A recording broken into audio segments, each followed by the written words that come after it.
matino. Sa Senado, ipaglalaban ko matinong mga batas para sa... Nanalo ka na. Pare, Muling paghaharap at kilatin.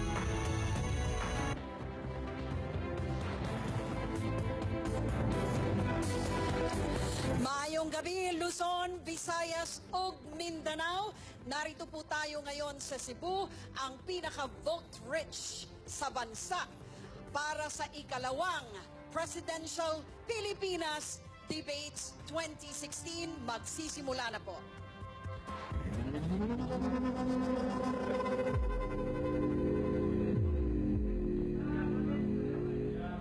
Taong 1992 nang huling magdebate ang mga kandidato sa pagkapangulo. Sa Channel 5 po nangyari ang makasaysayang broadcast na yon. 24 na taong makalipas, muling magdedebate ang mga kandidato sa pagkapangulo sa eleksyon ng taong 2016. At TV5 po muli ang maghahatid ng mga pangyayaring ito. Live mula dito sa Cebu, debate na!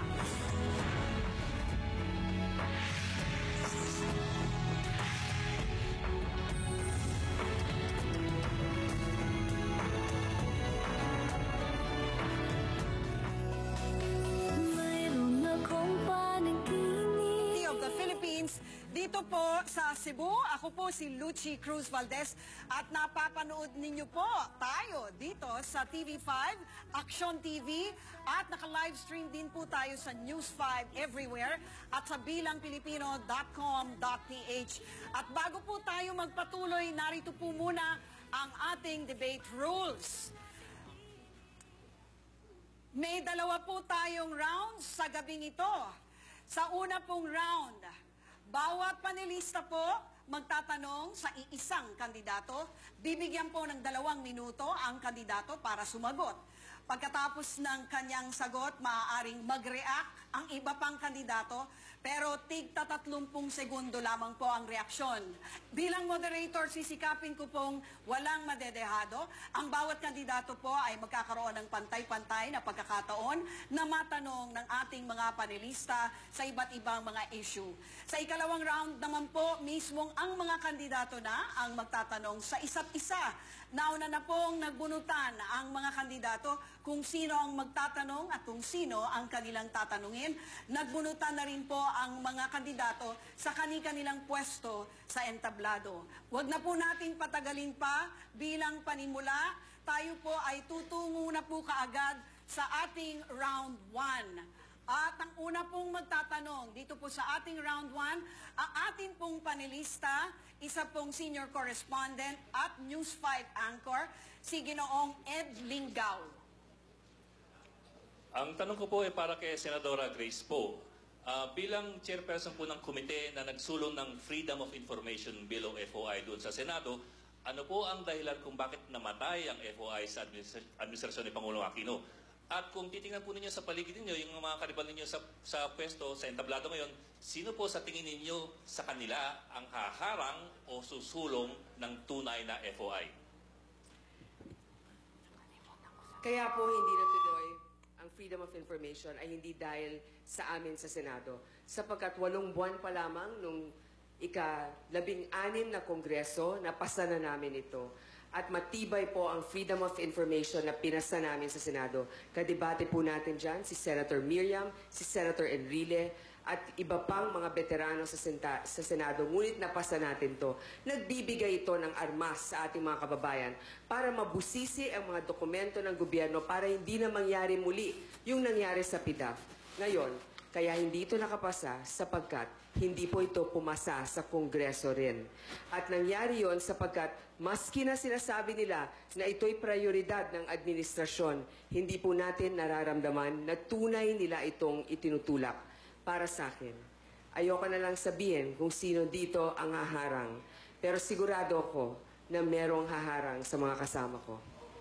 Nais niyo po bang mag-react, Secretary Mar? Ako ba yung tinutukoy niyo? Sa kanya. Kabahagi po ako ng daang matuwid na koalisyon tama po yung sinabi ni Senadora Grace, pumasa ito sa Senado, pero hindi ito pumasa sa Kamara de Representante. May mga mabibigat na dahilan kung bakit tinutulan ito ng mga kongresista at yan ay pinagdebatihan sa floor ng Kamara. May iba't ibang bersyon na inihain, subalit hindi ito naging matagumpay.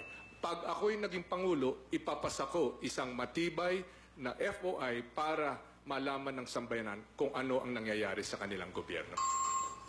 Nang wala pong right of reply, Secretary Mar, because natatandaan po namin sa isa pong forum ay nasabi nyo na dapat ay may kalakip na right of reply. Hindi po, Lucy. Ang sinabi ko sa forum doon ay nireport ko sa iyo na yan ang pagtutol ng mga miyembro ng Kamara de Representante. Pero Hindi kayo po po ay ako hindi nyo ang, gagawin yung decision. ang naghain po noon. Aha. Mayor Duterte, gusto nyo po bang mag-react tungkol Yes, sa ma'am. sagot ni A Senator? few days ago, I and Senator Cayetano signed a waiver over bank secrecy law. And you can pry into ano po bang maipakita ko sa inyo? Freedom of information actually is pera yan. Yung ninanakaw sa gobyerno kung saan napunta. VP Binay, ang inyong reaction? Alam mo ninyo, napakatagal na nakabinbin sa Kongreso itong FOI na ito.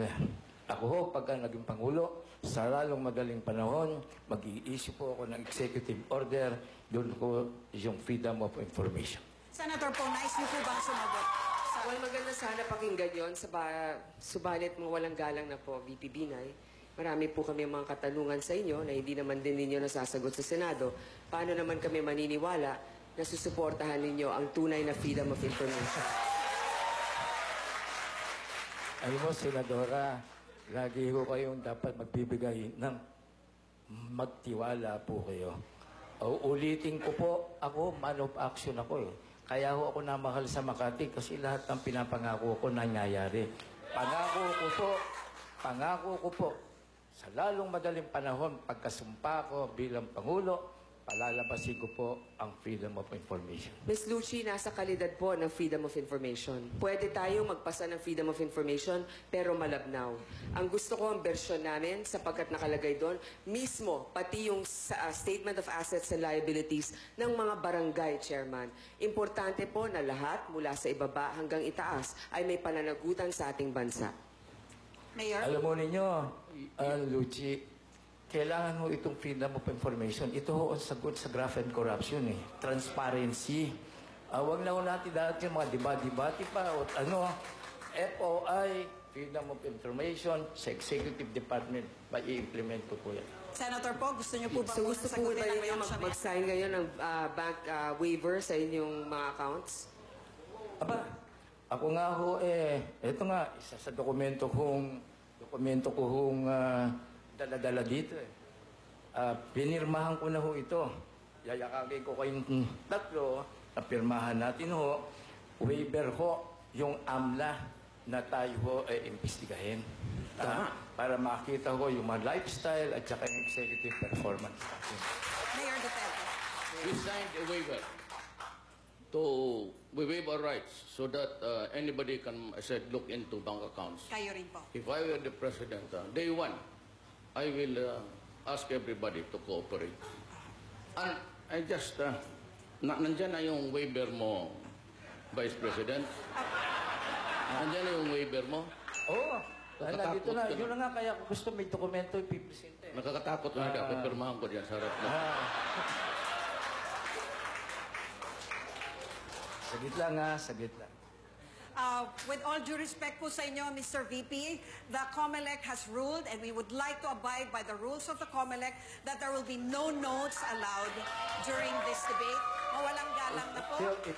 Ako po ay nag-umihingi ng paumanhin publicly kay Mr. Vice President kasi po kami po ang nagbigay pahintulot po sa kanila na magdala ng notes. Yan rin po ang dahilan kung bakit po naantala po ang pagsisimula nitong debating ito. Pero sa puntong ito po, Mr. Vice President, with all due respect, I have to tell you we will abide by the COMELEC rules that there will be no notes during this debate.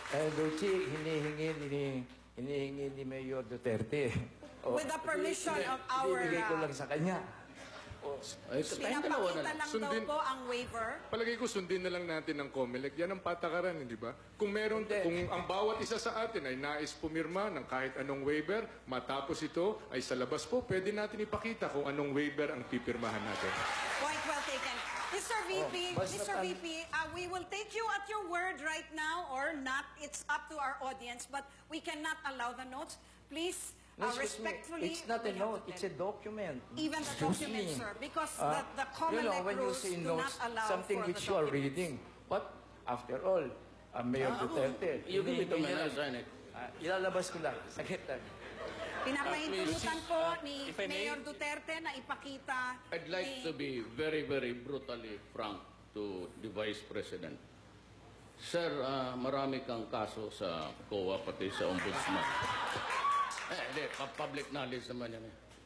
At ako naman ay sinasabi ng una na there's a technical malversation. Ang tanong ko, and if you can produce even, may I have extension? Yes. Yung extension, pirmahan namin yan, tapos kung may kaso ako, we will withdraw from the presidency, Derby. Maraming salamat po, Mayor Duterte. Sagot niyo po, Mr. VP. Alam mo, yung sinabi mo, Dikong, mag-withdraw sa presidency. Kasi ang premise mo, yung may kasalanan, mag-withdraw. Hindi, kaso, wala pa tayong kasalanan. Hindi ako nagnakaw. Wala akong kwan. So, bakit ako mag-withdraw? Kung ikaw, sa konsyensya mo, may kasalanan ka, o di mag-withdraw ka. O hindi, kaya dahil malaki na ang gastos mo. Maraming salamat po. Tayo po ay tutungo na po sa susunod na tanong. Ang susunod na katanungan ay mula kay Lord De Vera. Lord? Ang tanong ko po ay para kay Vice President Binay. Sir, kayo po ay pinasasampahan ng ombudsman ng mga kasong kriminal. Ang inyong anak na si Junjun ay nasampahan na po. Kung tutusin kasi pareho lang kayo po ng kaso, ang kaibahan nyo lang po, kayo po ay may immunity. Kung sakaling makonvict po si Junjun Binay, kung kayo po ay pangulo na, ano po ang gagawin po ninyo, sir? Mabuti na banggit na yung bahali ng convict, ano ha? Yun hanggang ngayon, nandun pa lang sa stage ng bintang, Lords. Pagka na-convict, o di parusahan. Yun ang conviction Kaya lang, yung bintang, hindi ho yun ang conviction. Kailangan para maging totoo. Alam mo, Lords, pag sinabi ka, Lords, ikaw ay corrupt. Bintang yon. Para masabing ikaw ay corrupt, kailangan may hatol ng hukuman na ikaw ay corrupt. Okay? So, ulitin ko sa iyo, at ako naman abogado rin, sa Diyos at sa tao, walang kasalanan ng anak ko. Pero, kung ano man ang desisyon, susundin natin. We must be a government with the rule of law.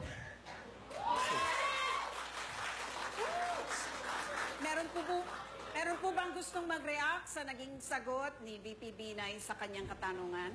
It's a sad story. I'm on words of tears. I will not answer. Ang tanong po sa inyo, Ito na lang, sir, Ms. Lucci, siguro ay ito, rule of law. Pero meron din tayo mga rules ngayon na dapat ay sinunod.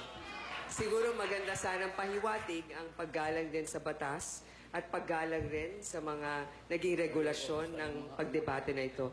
Bigyan na natin ng benefit of the doubt ang ating mayor. Siguro nga mali ang nasabi ninyo sa kanya. Pero para sa akin, importante na sana nakadalo siya sa Senado para mag-explica rin ng kanyang punto kung wala naman talagang tinatago. Alam mo, Madam Senator, pinag-uusapan natin ang rule of law, ha? Lagi mo sinasabi, ikaw, lagi mo sinasabi, ha? Ako. At wala pa naman ako, lagi mo sinasabi na ikaw ay tunay na Pilipino. Paano ka magiging tunay na Pilipino? Sumumpa ka na maging Amerikano at yung mag-a-abjure ka. Ikinahihiya mo ang pinanggalingan mo. At meron ka bang... Paano mo nasabi na kinahihiya? Unang-una, ilang milyon ng ating mga kababayan ang nakatira sa ibang bansa. May batas tayo na RA 9225 na kinikilala ang ating mga kababayan na nakatira sa ibang bansa na muhay ng marangal pero hindi nawala ang pagmamahal sa bayan. Ang pagiging pagiging malayo sa bayan ay nakakapangulila pa nga. Sinasabi mo, ikaw number 1 na nagsasabi na pinoprotektahan mo mga OFW, tapos sasabihin mo ng isang nakatira sa ibang bansa hindi na pwedeng bumalik dito para manilbihan? Madam Senator, hindi ho kayo OFW. Hindi ko sinasabi ako Sinasabi ko OFW, lamang, pero sinasabi ko na nirahan sa ibang bansa. Ngayon, ang mga Pilipinong natinirahan sa ibang bansa, bumabalik dito para manilbihan. Hindi na ba sila pwede? Bakit tayo nagpasa ng ng batas na 9225 na sinasabi mo, rule of law? Hindi ba rule of law din yan? Alam Madam niyo, Mayor Senator, Bina, hindi lang po sa kulay yan. Hindi, oh. Nasa pagmamahal. Nandito ka nga nakatira sa bansa, pero nangulimbat ka naman ng pera.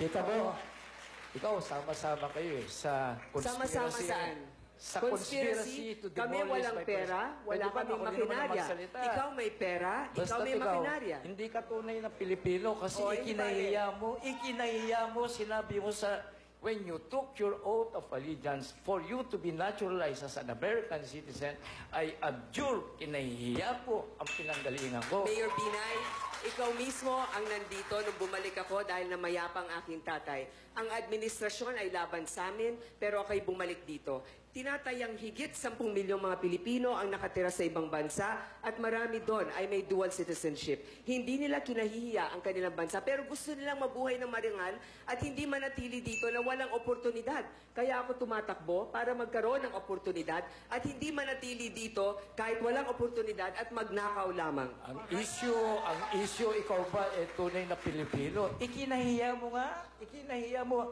Ladies and gentlemen, yung oath of allegiance, nandun ang I abjure. And what is the meaning of abjure? Ikinahiya ko ang lahat ng pinanggalingan ko. Ikinahiya ko yung Mayor, teka muna.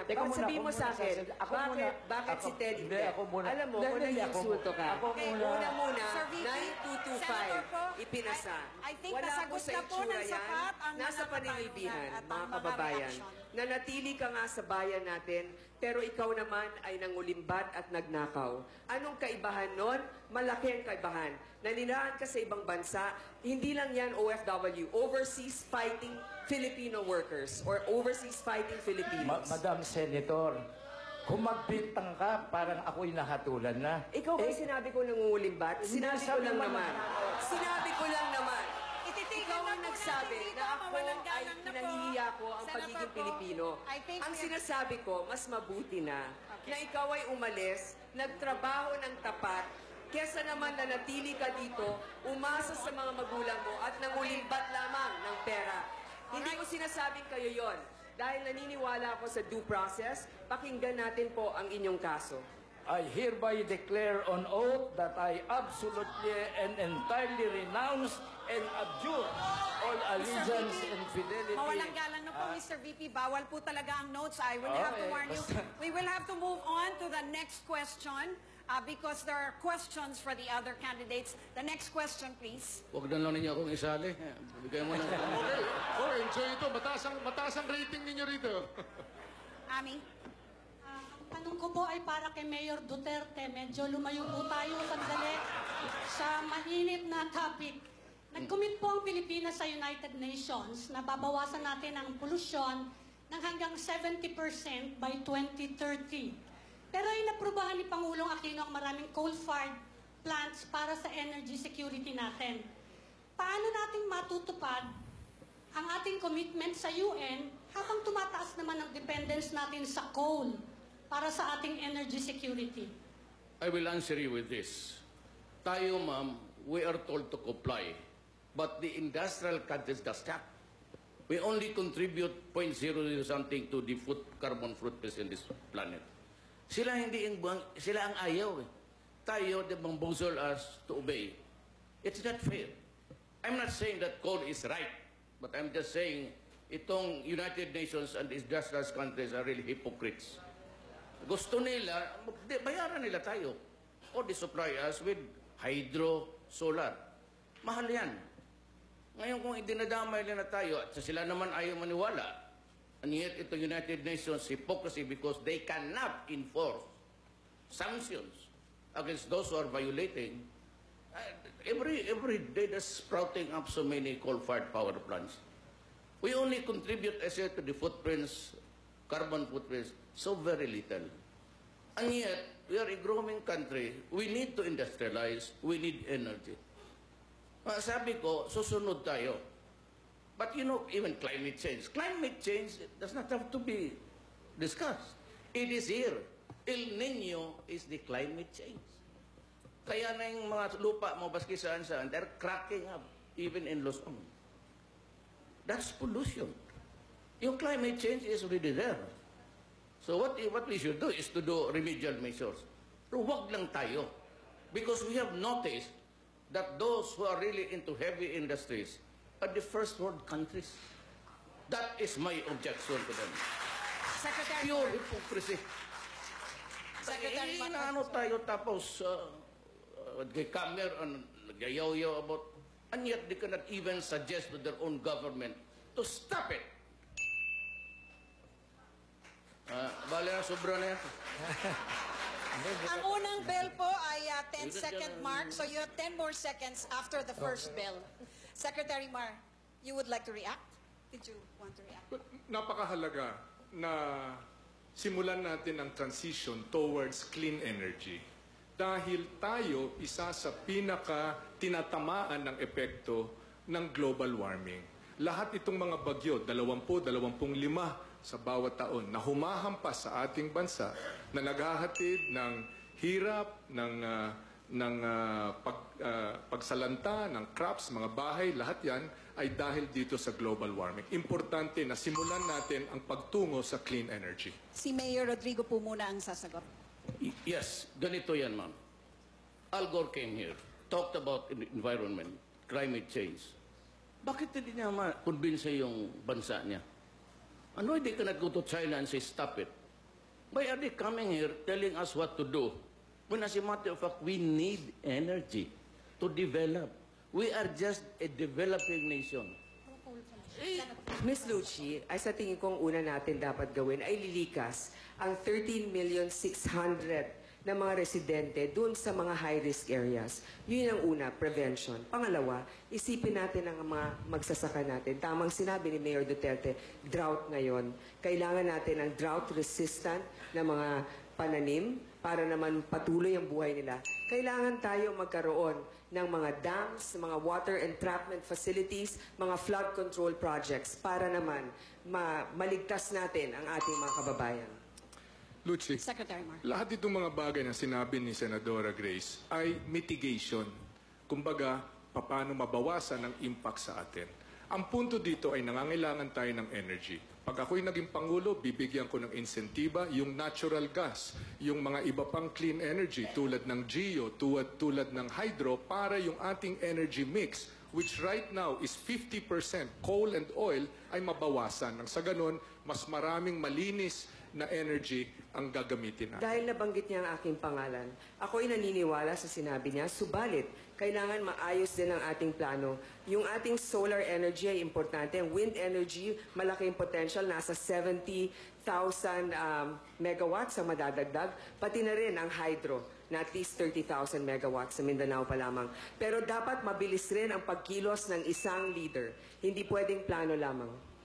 Ang importante rito, Lucci, ay itong mga insentiba na ito. Ang nabanggit po na mga energy sources na nasabi tulad ng solar at ng wind ay nasa 850 per kilowatt hour. Yung natural gas ay nasa 350, 380 hanggang 4 pesos per kilowatt hour. Hindi natin gusto na maging masyadong mahal ang ating kuryente dahil paano naman ang mga trabaho na malilika sa ating industrialization. The VP would like to give his reaction. Masarap pong pakinggan na sinasabi ni Mr. Rojas. Pag ako ang Pangulo, ganito ang gagawin ko. Ito, panahon ng mga pangako. Magaganda ang sasabihin. Kaya lang, may kakapabilidad ba na magiging mabilis at mangyayari ba? Si Mr. Rojas, guilty of analysis by paralysis. Can never make a decision right away. Wala ho, talaga ho, mabagal ako gumalaw at hindi ako gumagalaw pag nanakaw ang pinag-uusapan. Hindi po ako magnanakaw. Ang importante po sa aking mga panunungkulan, kumilos po tayo ng maagap, ng mabilis at epektibo. Yung mga excuse me, oras ko po ito. Sabi mo rules-based. Doon tayo sa rules. Doon po tayo, no? Sa aking panunungkulan, sa lahat ng mga ahensya, lahat po ng aking track record ay malinaw, effective, may accomplishment, at makatulong sa ating mga kababayan. Mr. Rojas, tinuturo ka ni Mr. Bitanggol. Nagnakaw ka dun sa MRT. Ano ba? Hindi po totoo yan. Yung kwan mo yung kita mo, hindi totoo. Paano? Bintang pa. O ikaw, kung magsalita, magnanakaw, nasa bintang rin lang lahat po kayo. Alam mo, Mr. Rojas, ikaw talagang disipulo ka ni Goebbels. Yung pang 1,000 lies, ultimately, maniniwala ang tao na totoo. Ikaw yun, ang disipulo, no? Kilala po ninyo si Goebbels dahil binabasa po niyo siya at sinusunod po niyo siya. Hindi ko po kilala yan. Ang punto po dito, wala po, oras ko po ito. Wala pong kinalaman si Mar Rojas sa kahit anong katiwalian na naganap dyan sa MRT na yan. Ang importante ay malaman natin, ang katotohanan ay si Mr. Bitangkol ay natanggal sa pwesto dahil tiyo niya ang kabahagis ng mga nagbid dyan sa mga kontrata habang siya ay nanunungkulan sa MRT. Tinuro ka rin ng ambasador na kasama ka sa pagnanakaw sa MRT. Hindi po totoo yan. Wala na po tayong mareresolba dyan sa topic na yan dahil yan po ay para sa korte na lang po. Unless meron pong last answer po si Mayor Duterte, balik po tayo dun sa issue ng coal-fired at ng climate change. Well, I've said enough. This cannot really be solved by just talking here. You need somebody in Malacanang to just do it. Yan kailangan dito. At all costs. Alam mo, ang nakano dito sa Pilipinas is monopoly. Buksan mo yung Pilipinas for all power players, mumura ang electricity. I guarantee you. Talaga, Ms. Lucci, ang importante, malinis, pero importante, abot kaya sa ating mga kababayan. Hindi pwedeng napatakas-tas ng kuryente. Kailangan talaga ay mababaan na natin ito. Okay, we will now move on to the Secretary. Bilang Pangulo, bubuksan ko ang EPIRA Law. Ang EPIRA Law ang siyang naglilimita sa kilos ng gobyerno sa paglikha ng kuryente sa ating bansa. Pero pabor ako na buksan muli ang EPIRA Law para hayaan ang pamahalaan na mag-finance, hindi na magpatayo, hindi na bibili, hindi na mag-ooperate, pero na mag-finance ng mga power plants sa ating bansa para dumami ang mga power dito, bumaba sa pamamagitan ng kompetisyon ang kuryente sa ating bansa. Yan malinaw na plano, malinaw na Okay, gagawin. we should have the last word now on power and particularly climate change and coal-fired. Maaring i-review natin ang APIRA Law. Pero kung pare-pareho pa rin ang mga pamilya na mamumuhunan sa ating bansa, monopoliya pa rin, di ba, Mayor Duterte? Yes, Kailangan monopoly. talaga buksan talaga natin para sa ibang mamumuhunan dito. Basta lamang maglilikha ito ng trabaho at produktibo para sa ating mga kababayan. Kaya ako, kahit buksan mo pa yung EPIRA na yan, kung wala namang charter change pagdating sa economic provisions, wala rin mangyayari. Maraming salamat po. We shall now move on to the next question from Philippine Star Associate Editor and Columnist Marichu Villanueva. Ang aking pong katanungan ay para kay Secretary Rojas. Salamat. Mr. Secretary, meron po kami tatlong bagay na kailangan sa inyo. Ang plataforma po nyo, pangako, magpatuloy ang daang matuwid na kaya kayo maging Pangulo. Ngayon po, gusto rin malaman ng mga tao, paano may iba ang inyong pamamahala kay Presidente Aquino? Maaari ko po ba nyo sabihin na yung tatlong bagay na kung saan nagkulang o kaya ay nagkamali ang Aquino administration at paano nyo ang magiging strategies nyo para hindi na maulit ang mga pagkakamali o pagkukulong na ito? Ang daang matuwid ay isang proseso. Step by step ito. Parang gumagawa tayo ng isang gusali. Sinimulan ni Pangulong Pinoy ito sa pundasyon, paglinis sa pamamahala. Hindi pa tapos yan, kaya kailangan ituloy ang ating laban sa korupsyon. Meron pa rin korupsyon. Aminado tayo, hindi pa nalilinis 100%, pero malayo na ang narating dating dyan. May mga napakulong na tayo, may mga kaso nang na-file, at tuloy-tuloy ang paglitis dito sa mga korap na ito. Pangalawa, tututukan ko ang pinakamahalaga sa ating mga kababayan, pagkakakitaan, trabaho, hanap buhay. Yan ang punto ng lahat ng gawain ng Daang Matuwid. Tinatanggal natin ang korupsyon para magkaroon ng trabaho ang ating mga kababayan. Para ang mga serbisyo ay makaparating sa kanila ng buong buo. Sinimulan natin ito sa pagbibigay natin ng sapat na edukasyon sa napakaraming mga tao na dati-rati ay hindi nakakatapos ng kanilang pag-aaral. Edukasyon bilang tulay sa isang mas magandang trabaho sa kinabukasan. Dadalhin natin ang pera ng gobyerno sa pinakaliblib na lugar, yung ating BUB Plus, dadalhin natin sa bawat barangay. 100 bilyong piso ito para yung front line ay wala sa Malacanang, wala sa Manila. Dadalhin natin ang front line, ang ating laban para sa kontra sa kahirapan sa mga kabaranggayan. Ang pera, dadalhin natin sa kabaranggayan, dadalhin natin sa mga bayan. All 1,490 towns, all 42,000 barangays ay magkakaroon ng pondo para sila mismo ang makapagsimula ng tulong sa kanilang kapaligiran para magkaroon ng trabaho, hanap buhay, lalo na sa ating mga magsasaka, mangingisda, doon sa mga liblib at malalayong lugar. Itutuloy natin ang ating para sa infrastruktura kung saan itong mga kalyeng ito na nagdadala ng mga produkto ng mga kababayan natin ay magawa para makarating sa mga pamilihan. Trabaho at pagkakakitaan ang ating gagawin. Ano po yung gagawin yung differently from the Aquino administration? Marichu, with all due respect, Mayor Duterte would like to react. Yes, Mar, we are friends. I thought so. Oh, we are not enemies. I thought so, yes. Your talk is right. Yes. I would just like to thank you for talking about my program more extensively. Which maybe you copied from me in one of our talks as I friends. said I'm willing to plagiarize. But that was my original program. I wonder if you copied it.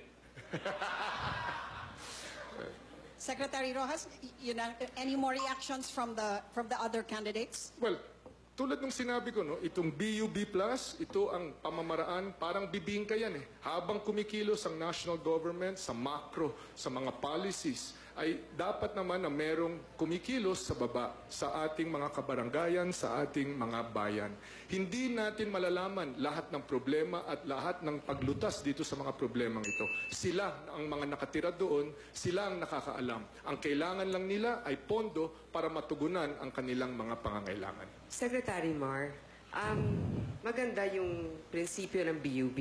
Pero hindi ba sa BUB, meron din mga menu kung ano lamang ang pwede nilang piliin ng mga proyekto? Pangalawa, hindi ba kaduda-duda na nagkakaroon tayo ng BUB ngayon na malapit ng eleksyon na parang nagiging insentibo sa local government na maging panig sa administrasyon ngayon? Senadora Grace, hindi po totoo yan. 2011 pa lang meron ng BUB. Sinimulan natin ito dahil nais natin dalhin ang development, ang capital expenditure sa pinakamalalayong lugar sa ating bansa. Kabahagi ito ng empowerment na bahagi ng programa ng Daang Matuwid na kung saan ini-empower natin, binibigyan natin ng kakayahan ang mga komunidad, ang mga pamayanan para sila mismo ang makatulong sa sarili nila. Ang pera ay mapaparating natin sa kanila, walang kupit, walang kaltas, walang kickback. Pero may menu. Ano? May menu. May menu naman po. Anong Okay, masama pero- sa menu? hindi, pero Classroom, ibig ko sabihin, farm-to-market ang ibig road, ko sabihin, rural minsan health kasi- unit. Kasi hindi natin gusto na gagastusin nila ang pera para sa mga ARCO. Welcome, thank you, come again. Eh di ba sayang yung pera na yun? Tama po, ang gusto pero- po natin ay malagay sa tama ang paggastos nitong mga Pero pera sinabi nito. ninyo na alam nila, pero meron din mga bagay na pwede nilang makita na hindi natin nailagay dito sa menu na ito. Maaari po ba silang isama rin Meron. dito? Meron pong proseso na kung meron silang nakikitang paraan para makalutas sa kanilang problema na hindi kasama doon sa menu, ay nagagawa po yun. May proseso po yun. Mayor Duterte, you were going to react. Mar, you might want to add the phrase, this is a recording. Alam nyo, paulit-ulit ko sinasabi ito dahil tunay ako naniniwala dito. Ito ang aking gagawin. Ito ang aking tututukan at ito ang mangyayari sakaling ako'y maging Pangulo. VP Binay, nais niyo po bang sumama sa boses ng mga nagre-react kay Secretary Mar? Ay, Kung kami? nais niyo lamang po. I've heard it several times. I thought it was recording. That's why I suggested to him na. Alright. So, VP, may reaction po ba kayo? We will pass if you don't have a reaction. Alright. At sa puntong ito po ay natanong na po ang lahat ng ating pong mga kandidato, pero isang ikot pa lang po tayo.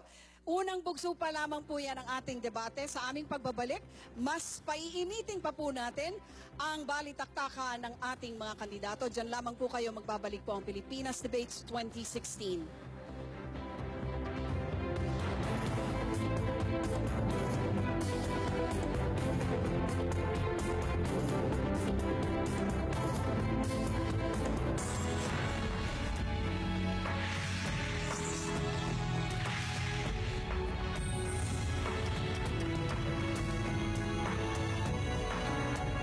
This program is presented to you by Metro Pacific Investments Corporation. We invest, we manage, we transform. DJ First Love mo, hamon nga isipo nun, agwakan, agmumukul ka na. At naka-livestream sa news5.com.ph at bilangpilipino.com. Ituloy na po natin ang pagtatanong ng mga panelista at ang mga tanong na ito po ay may kinalaman sa income tax, infrastructure, Yolanda Rehabilitation at kalusugan. At ang magtatanong po ngayon ay ang Bloomberg anchor na si Tony Abad. Tony.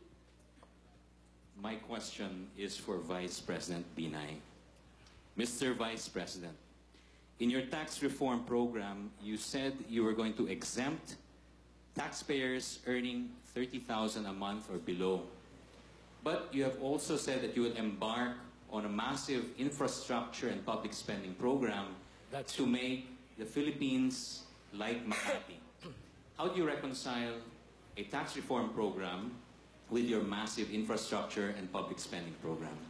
In the first place, you're assuming, Tony, that there are no compensatory measures when we have to reduce, if we have not to collect this income tax for 30,000 and below salaried employees. May compensatory measure naman yan, Tony. For one, do you know that we are losing 250 billion pesos from agricultural smuggling? Do you know that yung mawawala yung income tax, yun naman gagastusin din ng tao. So, pag ginastos yun, kikita naman yung mga negosyante. O, di magkakaroon din ng pera babalik. Isa pa, di kung kailangan magbenta tayo ng mga government offices, dapat na mga ibenta na. Pero, I assure you, after all the amount involved when you do not collect the income tax for 30,000 and below salaried employees, it cannot create a dent in the budget itself. Ang dami nating savings. The government is guilty of underspending. May pera, trillions of pesos. That's what I cannot understand. You know, tanong sa NEDA, ba't hindi natin taasan ang sweldo ng mga empleyado? Sir, taon-taon nag-aaway ho kami dyan, nagkakasigawan. Ang dami ho nating savings. This government wanted to be known as a government na maraming savings. Pero hindi yan ang trabaho ng government. Ang trabaho ng government, after all, sa GNP, kasama yung government consumption para makapagbigay ka ng dekalidad na serbisyo. Huwag kang matakot, Tony. Hindi mawawala. Secretary Mar, would you like to react to that? Since he brought up the question about savings and underspending. Mahirap mag-react. Hindi ko medyo convoluted yung analysis or thinking. No? Pero simple lang po ito. Unang-una, sa lahat sa amin dito, ako lang ang nakapagpasa ng batas kung saan ang minimum wage earner, in fact, exemptions up to the first 100,000 pesos ng tax earner per year ay hindi na bubuwisan. Yan, nagawa ko yan nung ako'y nasa Senado. Bukas ako sa pag-review ng tax code para pababain ang singil sa ating mga empleyado, subalit hindi during election period. VP Binay? Hindi ko maintindihan kung ano relasyon na sa election period. That is a continuing request, demand of salaried employees na alisin na yung income tax sa kanila. Kasi talagang, alam mo yun, yung 30,000, 1,000 per day, 30 days, 30,000. Kailangan ho yung mabawasan ho yung binabayaran sa buwis. Double taxation no, inaabot ng salaried employees. May income tax, meron pa sabat. Ms. Lucci, sa tingin ko ang punto nito ay ito. Dapat may permanenteng trabaho ang ating mga kababayan at wastong kita. At kahit nababaan natin ang kanilang mabuwis na importanteng gawin natin, kailangan rin natin maglikha ng trabaho. Kasabay ng pagbaba ng income tax, kailangan din natin babaan ang corporate income taxes. Bakit? Sapagkat dito sa Pilipinas, nasa 30% ang ating corporate income tax. Sa ibang bansa sa ASEAN, ang average ay 25%. Ba't sila mamumuhunan dito kung sa ibang bansa mas mura? Ms. Lucci, dadagdagan ko lang. Ang importante dito, ang pinagkakakitaan ng ating mga kababayan. Buwis ang pinag-uusapan dito. Anong bubuwisin mo kung wala naman silang kinikita? Ang importante dito ay yung kikitain ng ating mga kababayan. Yung ating mga housewives, yung ating mga wala pang trabaho, yung mga part-time, lahat po yan ay mahalaga na meron silang kakayahan, meron silang kapital na magagamit para kumita sila. Lahat yan ay walang buwis dahil lahat yan ay hindi naman sakop sa ating formal economy. Mayor Duterte. Yes, it is a very sad commentary that actually, year after year, the appropriations are good. The problem is in the implementation. Because corruption estimated about 30% of the total budget for it goes to corruption.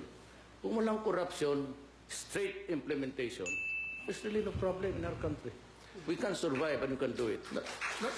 Natutuwa ako na si Mayor Digong ay sinasabi niya yung aming motto na kung walang korap, walang mahirap. Yan ang ating ginagawa sa Daang Matuwid.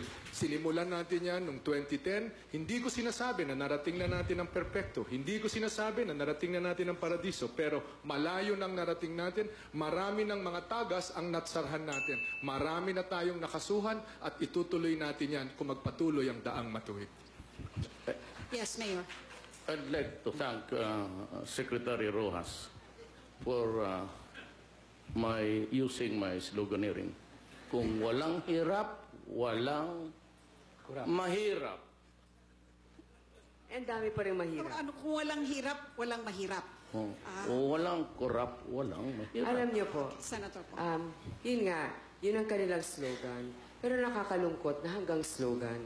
Sapagkat bagamat marami na rin nagawa, yung freedom of information hindi pa rin napapasa. At ang napapansin ko, kung hindi ka kaalyado, may kaso ka.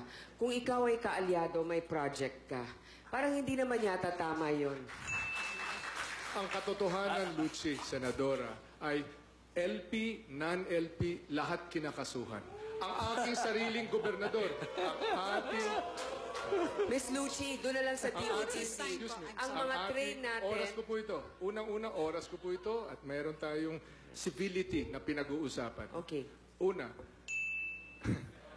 LP, non-LP, lahat nakakasuhan. Natatanggal sa pwesto at makikita po niya yan. Yan ang record. Yan ang totoo. Hindi po yung katang-isip. Miss Lucci, ang mga kinakasuhan lang ng LP ay ang mga latak nilang miyembro. Pero yung mga miyembro nila na importante sa kanila, katulad ni Secretary June Abaya, na pumirma ng maintenance contract ng Sumitomo, ng APT Global, ay nandyan pa rin at hindi man lang kinasuhan ng ombudsman. Kaya para sa akin, kung hindi ka nila kailangan, kakasuhan ka nila. Pero kung importante ka sa kanila, wala kang kaso.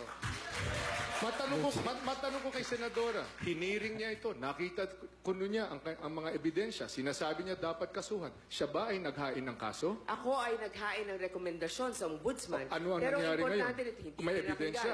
Pero may mga iba na naghain ng kaso, pero ang mahirap, hindi nakakakita, nagbubulag-bulagan at hindi nakakarinig ang nagbibingi-bingihan. Ang sinasabi niyo po ngayon ay yung ombudsman ngayon ay kasabwat. Yan po bang sinasabi ninyo? Ang sinasabi ko ngayon ay yung sinasabi ninyong Daang Matuwid ay hindi natutupad sa lahat ng ahensya ng ating gobyerno. We will have to bring it back to the usapin of the tax. No. VP Binay, you have not spoken on any of the reactions from your fellow candidates. Ano pong masasabi niyo doon? Yun hong kailangan ho na talagang huwag nang kunan ng income tax. Yun hong mga 30,000 and below ang sweldo every month. Kasi marami pa hong dapat gastusan. Kung hindi nyo hindi nyo pagpapatuloy income tax, marami pa hong mapaharap na magagastusan yung ating mga mamamayan. Mayor Duterte, you were going to say something. I said I am insisting on my statement. My declaration is that if there is no corruption, every year in appropriations tama-tama, it would bring good to the country. The problem is, I said, 30% of the total 100 million, the 30 niyan goes to corruption. Ms. Lucci, That is the sad reality of this country. alam mo Ang sa hindi... tingin, Okay, go ahead. meron kasi proposal na dapat ilipat na yung bilibid sa Nueva Ecija. Sa tingin ko, magdagdag na tayo doon ng mga kwarto para sa mga nangungulimbat ng pera ng mga nasa gobyerno ngayon. Kasi yan talagang problema natin. Hanggang ngayon, nandyan pa rin ang corruption at sila ay nasa pwesto. Dapat makulong, masintensyahan. Eto, Ms. Lucci. International na. Hindi tayo. Hindi mga katunggaliko. International. World Bank, Transparency International, lahat ito, World Economic Forum, lahat yan ang nagsabi na ang Pilipinas ay malaki at malayo na ang narating sa paglilinis ng pamamahala, sa pagpa-file ng mga kaso, sa pag-aayos, pagsasara ng mga tagas ng ating pera. Hindi ko sinasabi na narating na natin ang perpekto, pero malayo nang narating natin at itutuloy natin ito. Tama, ikukulong natin lahat itong mga nagnanakaw sa gobyerno. We shall now move on to the next question. Meron lang isang bagay, Yes, Mr. VP. Tuloy-tuloy ang paghihirap ng ating mga kababayan. Milyon-milyon pa ho, Mr. Rojas, ang naghihirap. So, huwag mo sabihin na maganda na ang nagawa ninyo, etc., etc. Kung sinasabi nyo walang mahirap kung walang kurap, dumadami nga ho ang mahirap. Kasi lagana po ang corruption. Kasi yung mga alyado mo, katulad ni yung mga naglanakaw kung sa minahan, nandyan. Hindi nahahabla. Lahat po ng mga hinahabla ay pantay sa tingin ng batas. Lahat po yan. Kung dapat nakasuhan, kinakasuhan. Makikita po ninyo ang record ng Sandigan Bayan. Alam po ninyo yung Sandigan Bayan. Diyan po may kaso ang inyong pamilya sa pagnanakaw. No?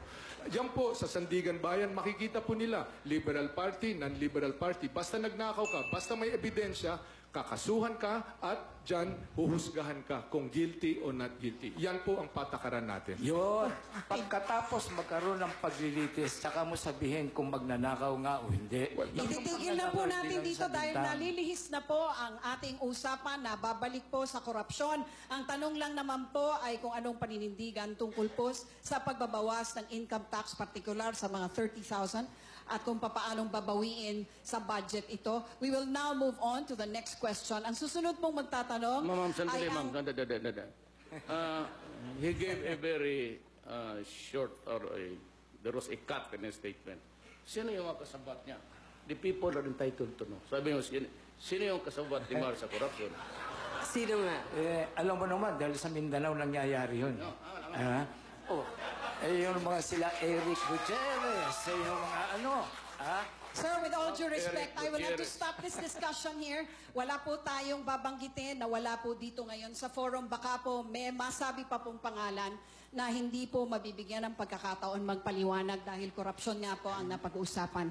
We will now move on to the next... Lucia, kung ganyan ang patakaran, ba't naman ang anak ko, hindi naman wala dito sa forum, sinasama doon. May kaso po, Luchi, ang anak po ni Vice President Binay ay may kaso. May kaso sa Sandigan Bayan. Ang sinasabi ni Napailan Lucci, ng kaso. May actual na kaso. Napupunta na po kasi sa mga politiko sa Mindanao at nalilihis na po ng malayo doon sa 30,000. With all due respect, Mr. VP, I think that the question on the income tax and how you're going to compensate for the loss in income tax with the tama yan, added Lucy. infrastructure. Kasi And sinasabi mo, it has been baka ko sufficiently tayo addressed. mapunta na magbanggit sa mga tao na wala naman dito sa forum. Nabanggit ko lang po dahil po na pahiwatig po ni Mayor Duterte kung sino ang mga politiko sa Mindanao at ayoko na pong mapunta pa po doon ang usapan. With all due respect, again, I apologize that I have to stop this discussion just now. want the truth. We'll move on po to the next question. Ang Pero susunod po... TV5, parang ganito yung format na gusto ninyo, di ba? Opo.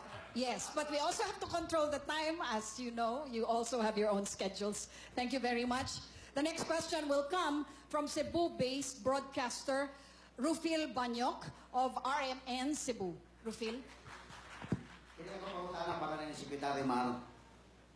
May almost 200 billion budget para sa rehabilitation ng Yolanda. Ngunit, nasa 90 billion pa lang ang na-release, sabi ng DBM. 90 billion. Kaya may marami pang mga biktima dito sa Visayas kasama ng Cebu na hanggang ngayon ay naghintay pa ng tulong galing sa pamahalaan. Bakit po ang private sector ay ang call po nila ay voluntary lang pero mas nangunguna sa pagtulong as compared to the government na may mandate to serve its people?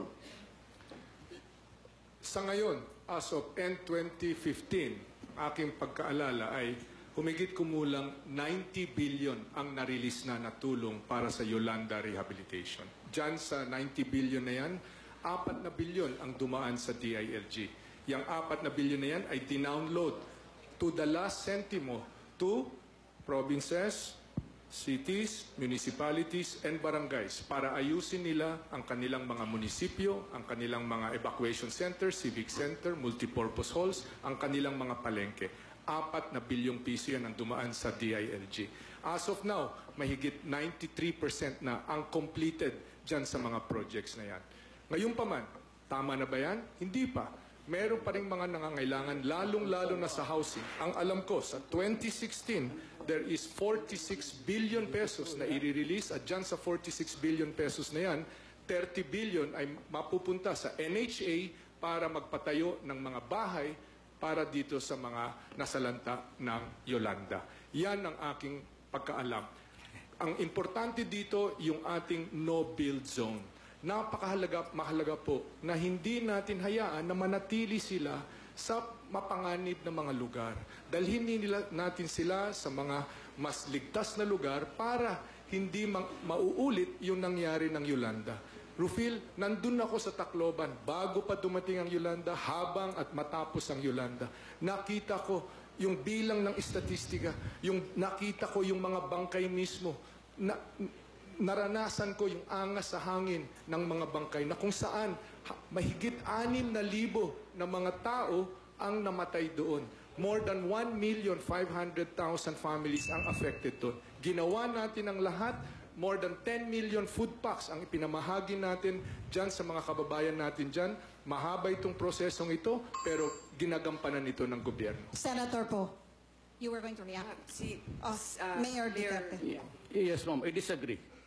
The COA says of the total money, 33% have been completed. 33.7 nandyan on deck ang pera about to be started yung project. Then 37, wala pa.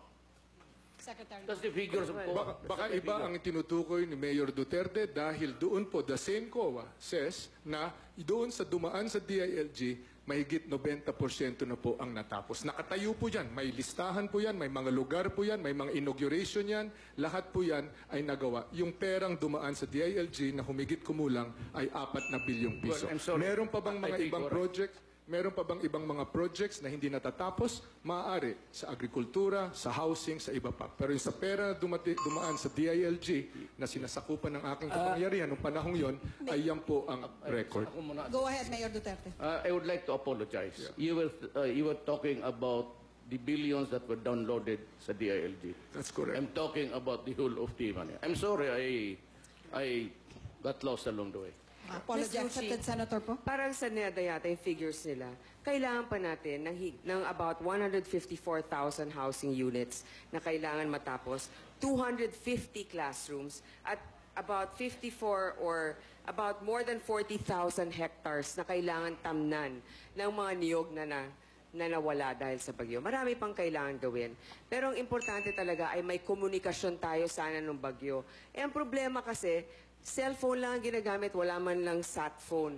Talagang kailangan ang pagplano. Pag kukuha tayo ng isang leader, kailangan isang leader na may management style.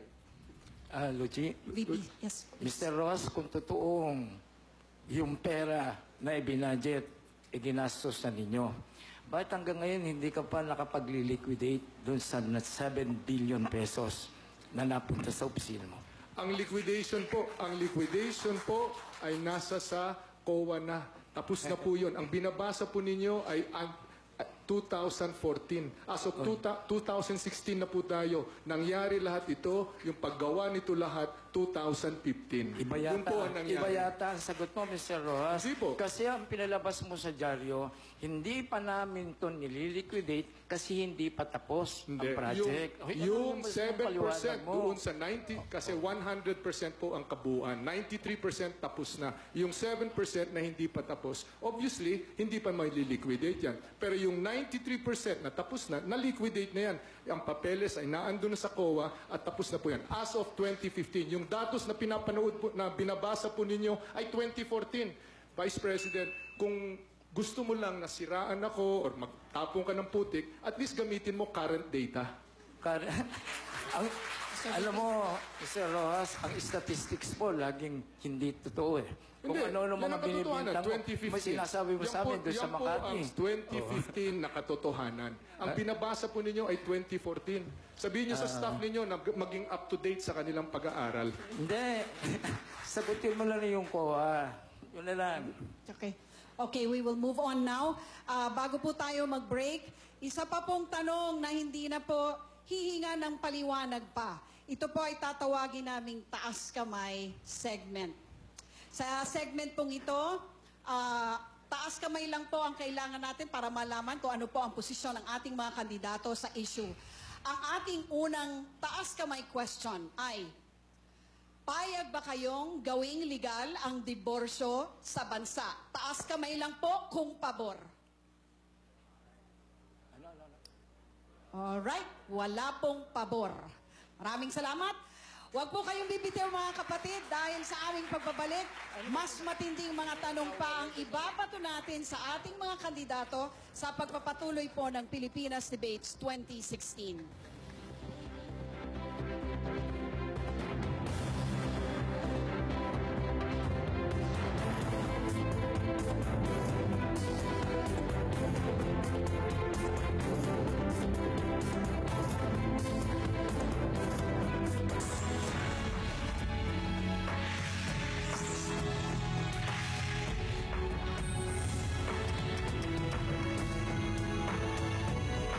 This program is brought to you by Meralco. Pilipinas Debates 2016, live pa rin po tayo dito sa University of the Philippines, Cebu. Mga kapatid, painit ng painit ang ating tanungan at sagutan at sa puntong ito, magtatanong naman po tayo ng mga bagay na may kinalaman sa pagsugpo sa krimen, COCO levy funds at edukasyon. Narito po si Ed Lingao para sa kanyang ikalawang tanong. My question is for Mayor Duterte. Ang sabi po raw ninyo, tatapusin niyo ang krimen sa buong Pilipinas sa loob lamang ng 6 na buwan. Magnificent target po yan. Pero ayon po sa Philippine Statistics Authority, Davao City ang may pinakamataas na crime rate sa buong Davao Region noong 2010 at 2012. Ang tanong po ng ilan siguro, paano niyo tutuldakan ang krimen sa buong bansa sa loob lang ng 6 na buwan kung sa Davao City, where you have been mayor for 2 decades already, may problema pa rin pala sa krimen? Alam mo, yung report na yun was just really a bit malicious. Ano, sinasabi mo doon na naninigarilyo eh. Those are violations of law, penal sanctions. Yun lang naman. But I'd like to say something. Sabi nga ni Mark, pupunta ka ng Davao, may makita ka ng Cebu. You know, this is a very porous country. And we are not a fascistic nation. We do not confront people in public. Kaya sinabi niya may Cebu sa Davao, pati sabi ko sa Maynila. So 1 week after, there was a raid. Dito sa Davao, pati dito sa Maynila. Look what happened. Yung doon sa Malabon, nakita, hinuli, buhay. Yung akon sa Davao nahuli, patay, 4. I said, I wipe out, I'm still wiping out. Ako, sabi mo, how can I do it in 3 to 6 months? Well, ibahin mo ako sa iba. Gagawin ko yung anong ginawa ko sa Davao. If I say, do not come here, do not come here. When I say, leave Davao, you leave Davao. If you do not do that, you are dead. Meron lang naman ang istorya dyan. Marami pa tayong drama. And if I am into the presidency, look, if I am president for 2 months, and nobody would believe me, nobody would follow me, even if you give me 10 years, I cannot really hack it. Na ngayon, hintayin mo ako. Kung ako ma-presidente, 3 to 6 months. Sinabi ko sa inyo, I'll do it. I will do it. Just like what I did to Davao. Panoorin mo ang Davao, panoorin mo ang buong Pilipinas, and you will see. Kung may sali yung statistic, pati yung panigarilyo, urinating in public, you get arrested, it goes into the statistics. Magpunta ko muna ng Davao, tanungin mo mga tao. Maraming salamat, Mayor Duterte. Any reactions from any of the candidates, please? Secretary Mark? Naalala ko nung DILG ako, sumulat ako sa kay Mayor Digong para sabihin na halos sa 40 ata, hindi ko masiguro yung bilang ng barangay. I think it's either 30 or 40 barangays were deemed by the PDEA to be drug infested. Magmula noon hanggang sa ngayon, ay nandiyan pa rin yung mga barangay na yan, drug infested pa rin. Hindi ko kini-question ang kanyang pagnanais na tanggalin ang droga sa Davao o sa buong Pilipinas. Ang kini-question ko, yung kakayahan na magawa ito in 6 months. At hindi basta-bastang mangyayari ito. Yes, Mayor. Secretary has forgot that he was the DILG secretary. He controls the police. He has the administrative control of everybody. Kaming city mayor, Philippine National, kami yung mga mayor, we only give the guidance to the police. We do not exercise control over the police. Kayo ang nagpipili ng mga tao. It is not us. We do not have control the PDEA. Let me finish. Hindi na tuloy na kasi tulog si Maru. Nakalimutan siguro ni Mayor yung local government code na kung saan ang mayor po ang chief executive ng isang lugar. Nung ako po ay nanunungkulan sa DILG, ang halaga po na nakumpiska namin na droga sa buong Pilipinas was 7.5 billion pesos. Tama na ba ito? Hindi pa. Kontento na ba tayo? Hindi pa. Pero yan ang aming actual na accomplishment. 7.5 billion pesos of confiscations and arrests. All of these have arrests. May mga tao na nasa prisuhan ngayon na naaresto dyan sa mga drug busts na yan. Yes, Mayor Duterte. Just Yes, answer. inaresto mo. Pero ano ginawa ninyo? This administration allowed shabu to be cooked inside the National Penitentiary. Is that your performance? Kaya nahuli nga eh, di ba? Ikaw yung chief of police, pinaka-chief DILG, it's under you. Philippine National Di ba na? Wala. Alam mo, wala kang ginawa. And you are claiming credit which is not yours. Ang mahirap sa iyo, Mar, you are always a pretentious leader. Hindi totoo yan. Ang hirap sa iyo. Secretary Ang hirap sa iyo. No, it's my time. It's my time. Oras ko na Yes, ngayon. your time. Ang hirap sa iyo, Digong, ay hindi mo sinasabi ang totoo. Ang totoo ay nahuli nga eh. Di ba nahuli? Kaya ginawa natin, nahuli yan. Kung pinabayaan namin yan, edi yun ang masasabi mo. Pero nahuli yan eh. Naaresto, tinigil. At patuloy ang ating laban sa droga. Hindi yan pagiging pretentious. Nangyari yan. Nasa dyaryo yan. Totoong nahuli yung mga gumagawa ng droga sa loob ng prisuhan. And then, dyaryo yun, tabloid yun.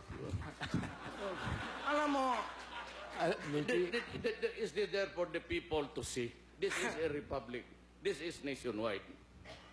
Kaya alam nila how hard it is really to work for government. You're a fraud. You're pretentious. Name calling. Pati edukasyon mo, sinali mo yung Wharton, hindi ka pala taga-Wharton eh. Let's stay on the subject. We're on the subject of how to beat drugs in 3 to 6 months. Hindi ko problema na hindi maunawaan ni Mayor Duterte kung ano ibig sabihin ng pag-graduate sa Wharton. Hindi ko na malinaw. Wharton mismo nagsabi, graduate ako dun sa kanila. Kung ayaw maniwala, yan ang brand ng Duterte Justice. Kung anong nasa isip niya, kahit hindi totoo, yan ang kanyang papaniwalaan at yan ang kanyang gagawin. We asked Wharton, and they said it would be inappropriate for Mr. Rojas to claim that he was a Wharton graduate with an MBA. Hindi, umattend yata siya ng seminar. Ang Wharton. Ayun. Eto naman si Vice President Binay. Sumama pa, sumausaw pa. Ang importante, importante dito, ang Wharton mismo nagsabi, nag-graduate ako doon. Hindi, never ko sinabi na nag-MBA ako. Ikaw lang nag-isip nun. Ikaw ang nag-isip na hindi mo maunawaan kung anong ibig sabihin na nag-graduate ako sa Wharton. Pero, balik tayo sa totoo. Excuse me, oras ko ito. Kung ano ang pumasok sa isip mo, serado ng isip mo, yan ang Duterte Justice. Wala nang katotohanan. Kung ano lang pumasok sa isip mo, pigit mata, gagawin mo, baka may mamatay pang tao. Hindi ko gusto para sa Pilipinas yan. Yan ang problema. Kung hindi ka marunong pumatay ng tao at takot kang mamatay, yan ang problema. You cannot be a president. Hindi ako. Believe me. You cannot. Huwag na lang yan. Maghanap ka na ng ibang. Hindi ako takot mamatay. Ako mismo pumunta sa Yolanda, ako mismo pumunta sa Zamboanga, doon ako tumira 3 linggo para subaybayan ang ating mga kapulisan, ang ating mga kasundaluhan doon. Hindi po ako takot mamatay. Ang aking ay hindi pwede na basta-basta tayong mamatay ng tao na walang proseso. Ang mga mahihirap lang ang pinapatay dyan. Sino mga malalaking tao ang pinatay mo? Sino mga malalaking tao ang binangga mo? Hindi mo lang alam. Kasi wala kang alam talaga. Ang problema yan. Patutsadahan ito ay pagkapangulo ang pinag-uusapan dito. Pagkapangulo ang pinag-uusapan dito. Hindi pwede na basta-basta Maraming salamat po. Tapos na po tayo dun sa topic na yan.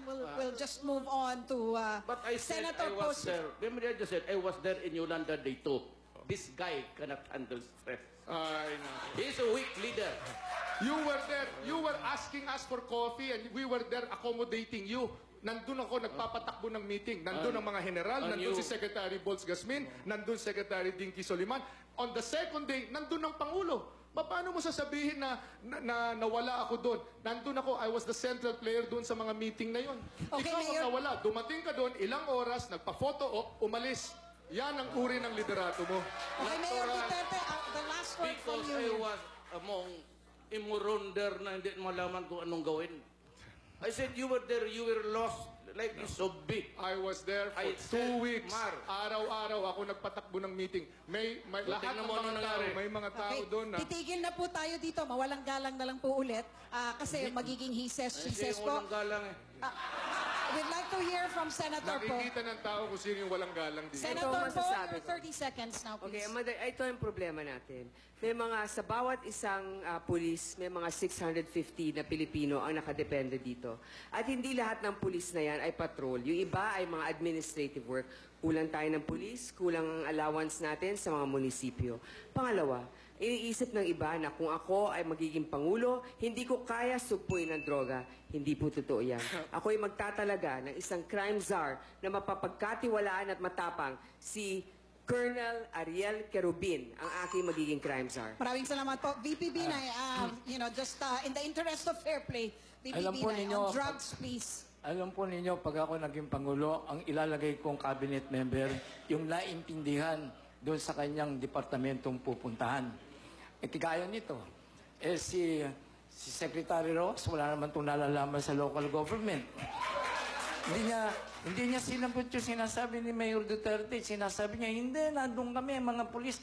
Mr. Rojas, ang pulis po sa amin sa local government, supervision lamang. Wala po kaming control. Ang kapulisan po nagre-report sa mayor ng lungsod. Gayon po ang katotohanan, Vice President. Pangalawa, balik lang po ako doon sa sinabi ni Senadora Grace. tayo po, ito totoo ito. Sa aking panunungkulan ng DILG, out of 946 na most wanted, nahuli natin, nasa piitan yung mga yan, may arrest warrant yung mga yan, nahuli natin 746. Yan ay totoo. Hindi katang-isip yan. Lahat yan ay mga totoong nahuli ng mga kriminal. Bakit masasabi natin? Senator Poe, please. Senator Poe, please. Okay. Bakit sa PDEA, 2,000 ang may arrest warrant na hanggang ngayon ay hindi pa rin nakukuha?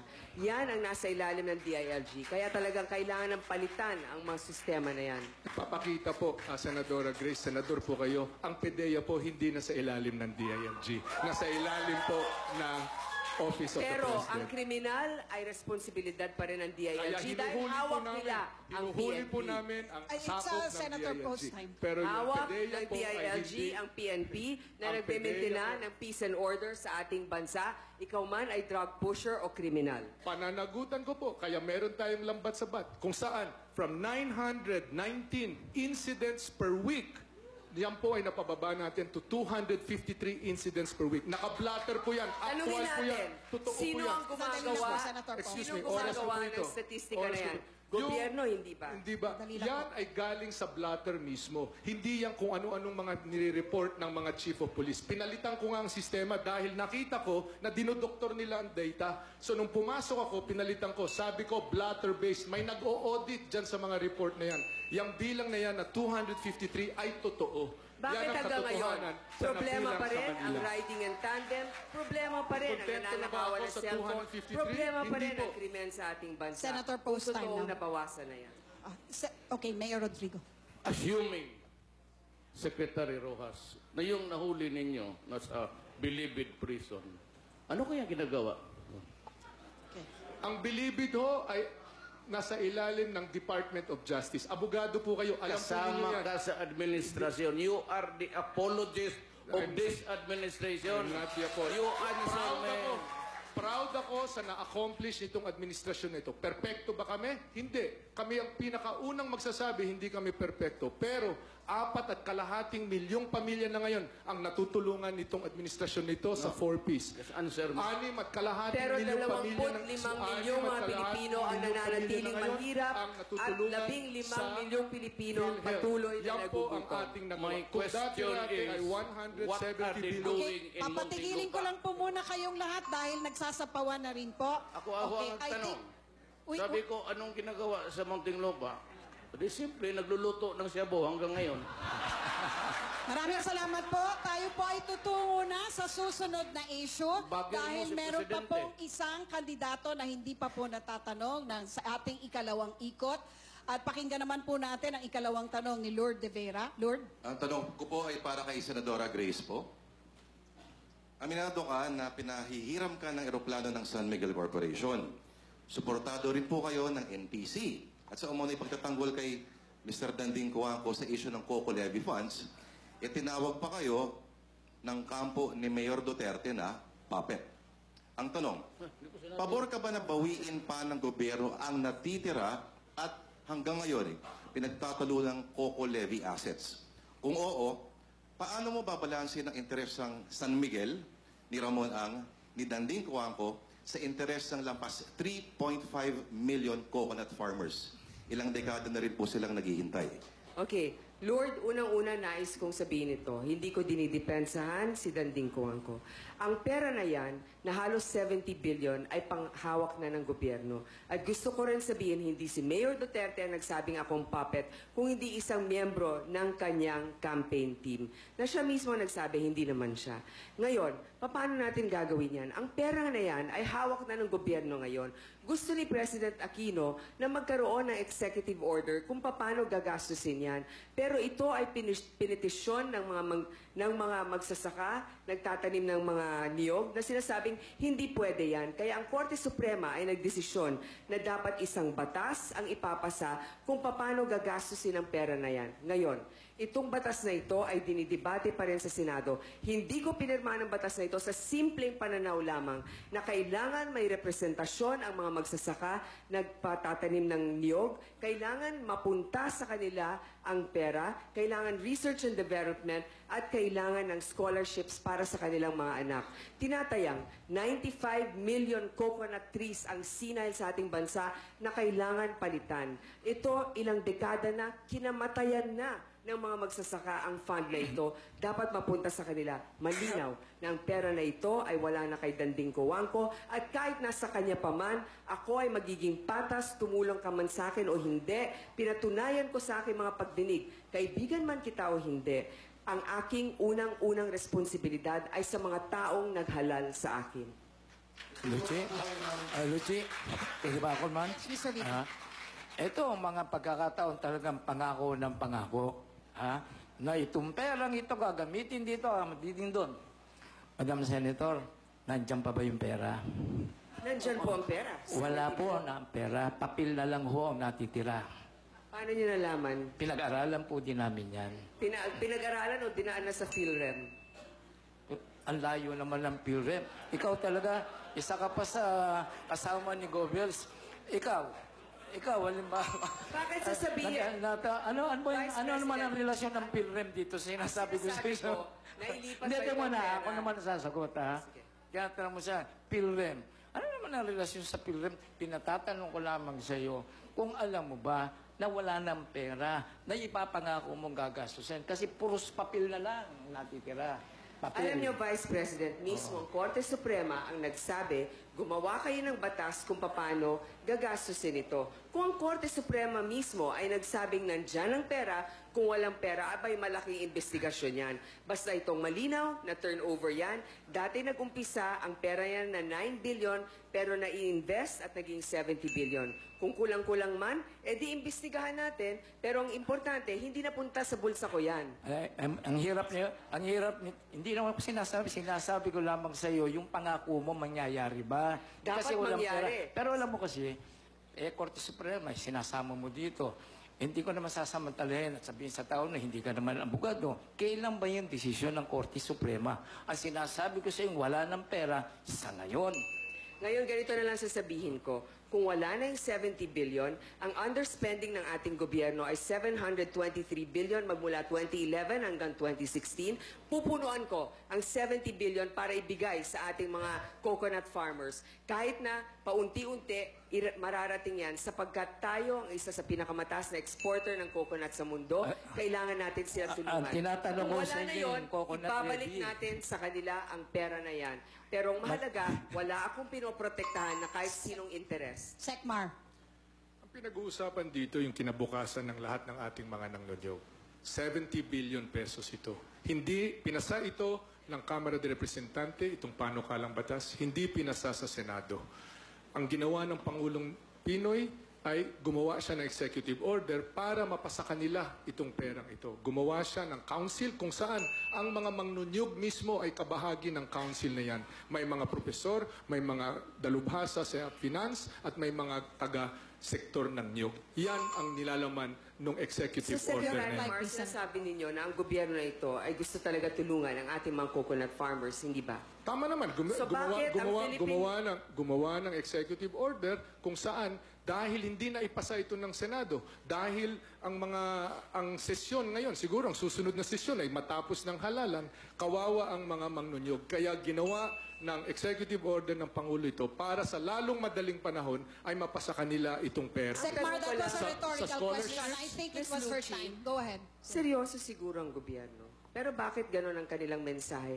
Kung Philippine Coconut Authority na dating may 4 billion na budget, ay kanilang pinutol at ginawa nilang 1 billion na lang. Kung talagang seryoso sila na tulungan ng ating mga coconut farmers. Na ngayon ay pinupuntirya pa ng El Nino at Cocolisap. Kaya para sa akin, siguro hindi na lang salita, gawa ang importante. May 70 billion pesos nga para sa coconut farmers at yan ang pondong gagamitin para sa pagtulong sa kanila. Pero alam naman natin na hindi pinayagan yan ng Korte Suprema sa isang executive order. Kaya yan ay dumaan sa Senado. Ginawa ang lahat ng administrasyon para itong perang ito ay mapunta sa ating mga coconut Sino ang farmers. Senate President at ano ang kanyang partido?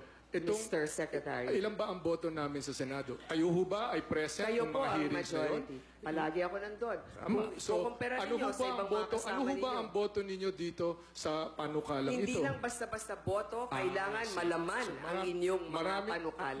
Kaya para maraming sa dahilan akin, pala eh. Kung may hindi gusto, pwedeng- kung gusto, mabilis. Pero kung ayaw, maraming dahilan. Ang importante dito ay kung totoo po, ay pwede naman pong hatakin mula sa komitiyan. Kung interesado po talaga kayo bilang senador, alam niyo yung Senate Alam rules. niyo, meron Pwede na po, nga. pwede po bakit hatakin niya hindi mula sa schedule komite. ng inyong Senate President kung Kayo talaga po, napaka-importante? kayo po ang nakatayo eh, dito. nasa- Kayo po ang nagsasabi na interesado kayo Basta sa ating ganito na mga lang, Miss mangunyo. Lucci. Okay, last Kung answer talagang- from Senator po. Kung talagang importante, Philippine Coconut Authority, 4 billion ang budget, tinanggal ng 3 billion. Alam naman nila na hindi ganon kabilis magpasa sa Senado sapagkat meron pa hanggang Kongreso at bicameral. Kaya hindi sila pwedeng umasa doon kung talagang sila ay seryoso. Matagal na po ito. 2012 pa ay nasa Kongreso na po ito. House and Senate. Thank you po, Secretary Mar. We will just hear from Mayor Duterte kasi kanina pa po nagtataas ng kamay. This has been about too many years ago while the coconut farmers are waiting for their money. Pati nanay ko. Bakit ganito? There is a Supreme Court decision. Baka ikaw just say, sa uli mo sa coconut. Tapos. O, Presidente Dapat ako. yan. Opo, tama si Mayor. Council. Kunin mo yung pera mo. Senator po, would you like to Kaya answer nga, because you were dapat also talaga. chair of that committee and that No, law I'm not never chair of that passed? committee. I'm a member of the Committee on Agriculture. Pero importante ay ito, research and development, scholarships para sa kanilang mga anak. Namatayan na nila eh. Si Efren Villaseñor, na member ng head ng Coconut Farmers Association, tayo po ang inendorso dahil nga sa ating advokasya, tulungan ang ating mga magsasaka ng coconuts. All right, maraming salamat po. I think we have just about exhausted the topic on Coco Levy. At ngayon naman po, isa pang round ng taas kamay question. Taas kamay na lamang po kung kayo ay sang-ayon. Pabor po ba kayong ibalik ang death penalty sa ating bansa? Taas kamay po ang pabor dito. For heinous crimes and drugs and multiple crimes. No paliwanag po. Maraming salamat po. Hindi pa po tapos ang debate mga kapatid sa aming pagbabalik. Pasasagutan naman natin muli sina Vice President Jojo Marbinay at Mar Rojas dito pa rin sa ikalawang bahagi ng Pilipinas Debates 2016. Mayroon akong panaginip, meron akong minimithing isang bansang taglay ang pangako ng kapayapaan at pag-asa.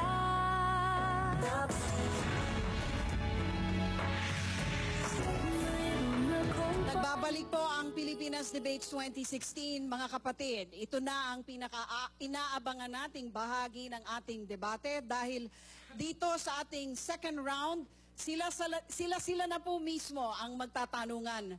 Nagbunutan na po kanina ang mga kandidato, actually nung isang linggo pa, kung sino ang kanilang tatanungin. May 15 segundo po ang bawat kandidato para magtanong at 3 minuto po naman ang ilalaan para sagutin ito ng tinanong na kandidato. 1 minuto o 1 minuto ang rebuttal ng nagtanong at 1 minuto rin ang magiging sagot ng tinanong. At mag-uumpisa na po tayo kaagad. Ang una pong magtatanong ay si VP Binay at ang tatanungin po niya ay si Mayor Duterte. Mga kababayan, wala po kong itatanong kay Mayor Duterte kasi pareho kaming qualified to become President of the Philippines. Ano pong sagot niyo dyan sa puri ni VP Binay sa inyo? Wala rin ho akong masagot. Mas qualified siya kaysa akin maging presidente. There are 4 of us here. Mamili kayo. As equally beautiful lady. Matagal na mayor kagaya ko. Si Sek naman. Sige, Giti.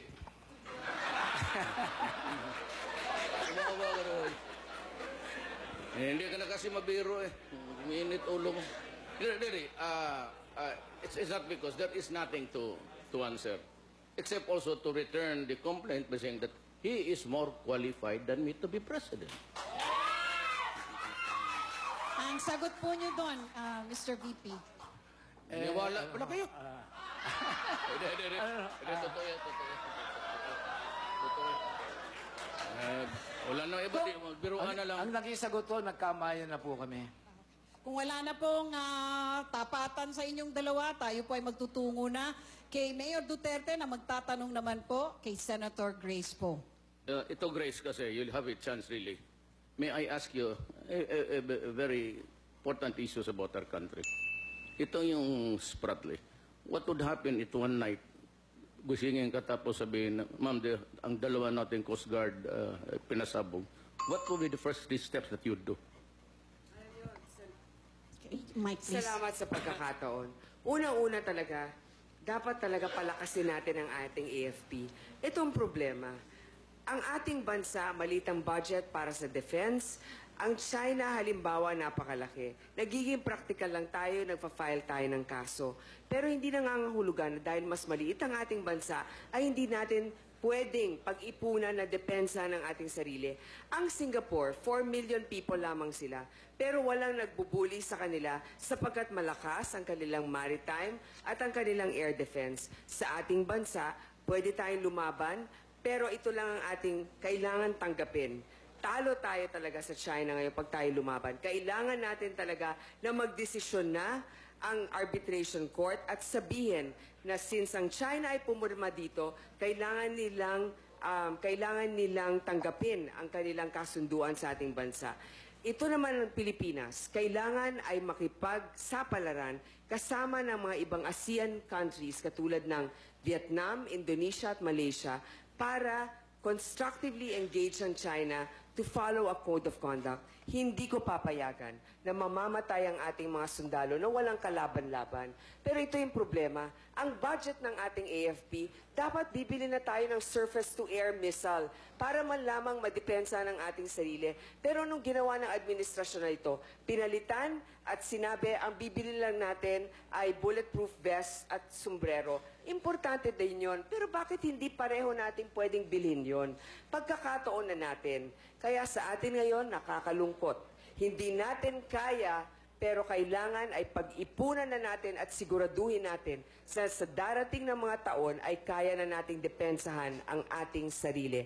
At hindi tayo papayag kung kinakailangan bilang isang Pangulo ay katokin ko ang pinto ng bawat bansa para tayuan nila ang pagkasunduan dito sa UNCLOS ay gagawin ko. Sapagkat ito ang realidad, pero sa tingin ko, pag nagsama-sama ang mga bansa para sabihin sa China, mali ka, tayo ay mananaig pa rin sa sitwasyon na ito. Mayor Duterte, do you have a follow-up question? Ma'am, I'm just talking about the worst case scenario. Ang tanong ko kasi, what would be the first steps that you would do if you are informed in the middle of the night, you're awakened, that yung dalawang Coast Guard cutter natin, pinasabog ng China with missiles, what would be the first 3 steps that you would do? Ang kailangan natin gawin ay, syempre ang Presidente, kailangan bumangon agad.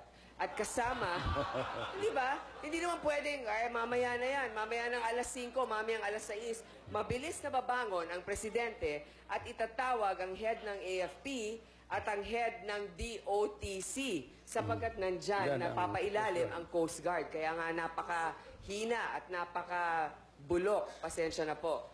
Kaya nga po, dapat mag-uusap kung paano gagawin. Ngayon, meron tayong visiting forces agreement.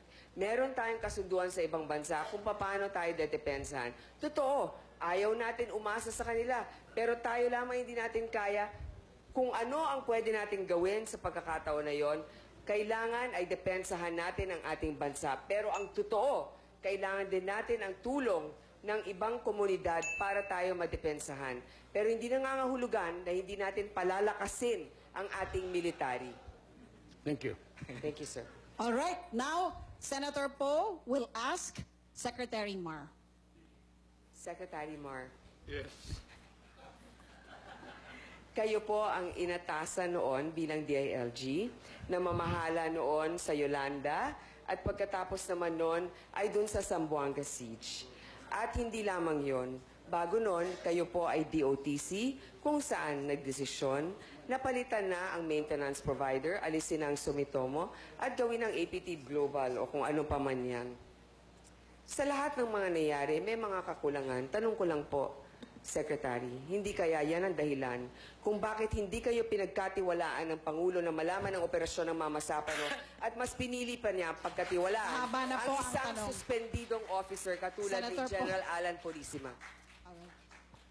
Ayon sa unang-una, ayon sa Pangulo, siya ay hindi akala niya, alam ko, at ni-report sa akin ni Purisima, Excuse me. at ni-report at ginawa ni Purisima ang kanyang utos. Kayo mismo ang chairman ng hearing. Hindi nyo mababali ang nangyari doon. Aktual, sinabi ni Purisima, sinabi ni Peñas, sa hearing po ninyo, sinabi nila na inutusan siya na saka mo na sabihan yung dalawa. Hindi ba totoo yan? Ilang beses na po yun.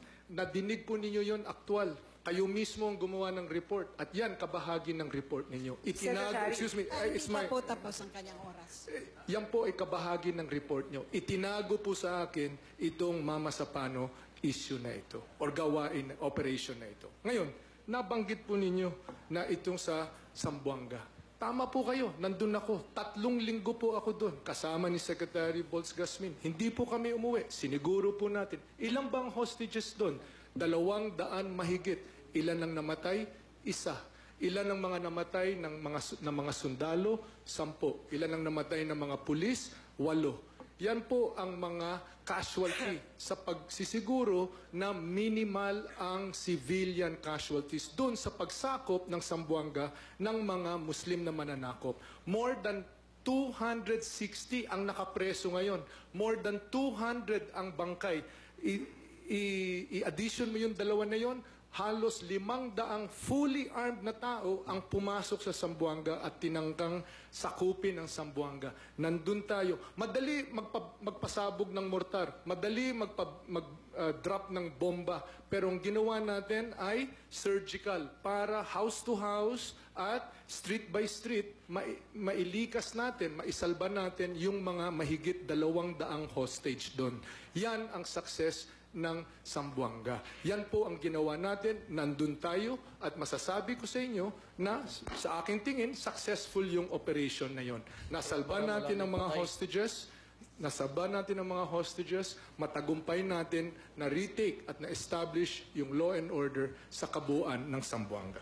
Ngayon, I still have 35 seconds. No? Ngayon, nabanggit po ninyo yung Mama Sapano. Napakalungkot na pangyayari po ito. Alam na alam ko, mahusay po at close ang aming relasyon ni Secretary Bolts Gasmin. Wala pong intrigahan, wala pong inggitan. Magkasama kami sa Bohol, magkasama kami sa Yolanda, magkasama kami sa Zamboanga. Kung nalaman ko ito, then malalaman din ito ni Secretary Gasmin. Ang sentido common lang ito. Armed Forces of the Philippines lang ang may mga helicopter, mortar, bomba, armored personnel carrier na siyang makakapagsalba sa ating mga tropa doon. Maraming salamat, Secretary Mar. Senator Po, your follow-up question, please. Ang totoo po niyan, ang Pangulo mismo ay kinailangan pang pumunta sa Zamboanga para talagang tignan na maayos ang operasyon. Kung tunay na nagtitiwala sa mga namumuno nung panahon na yon, bakit pa niya kinailangan mismo pumunta ron?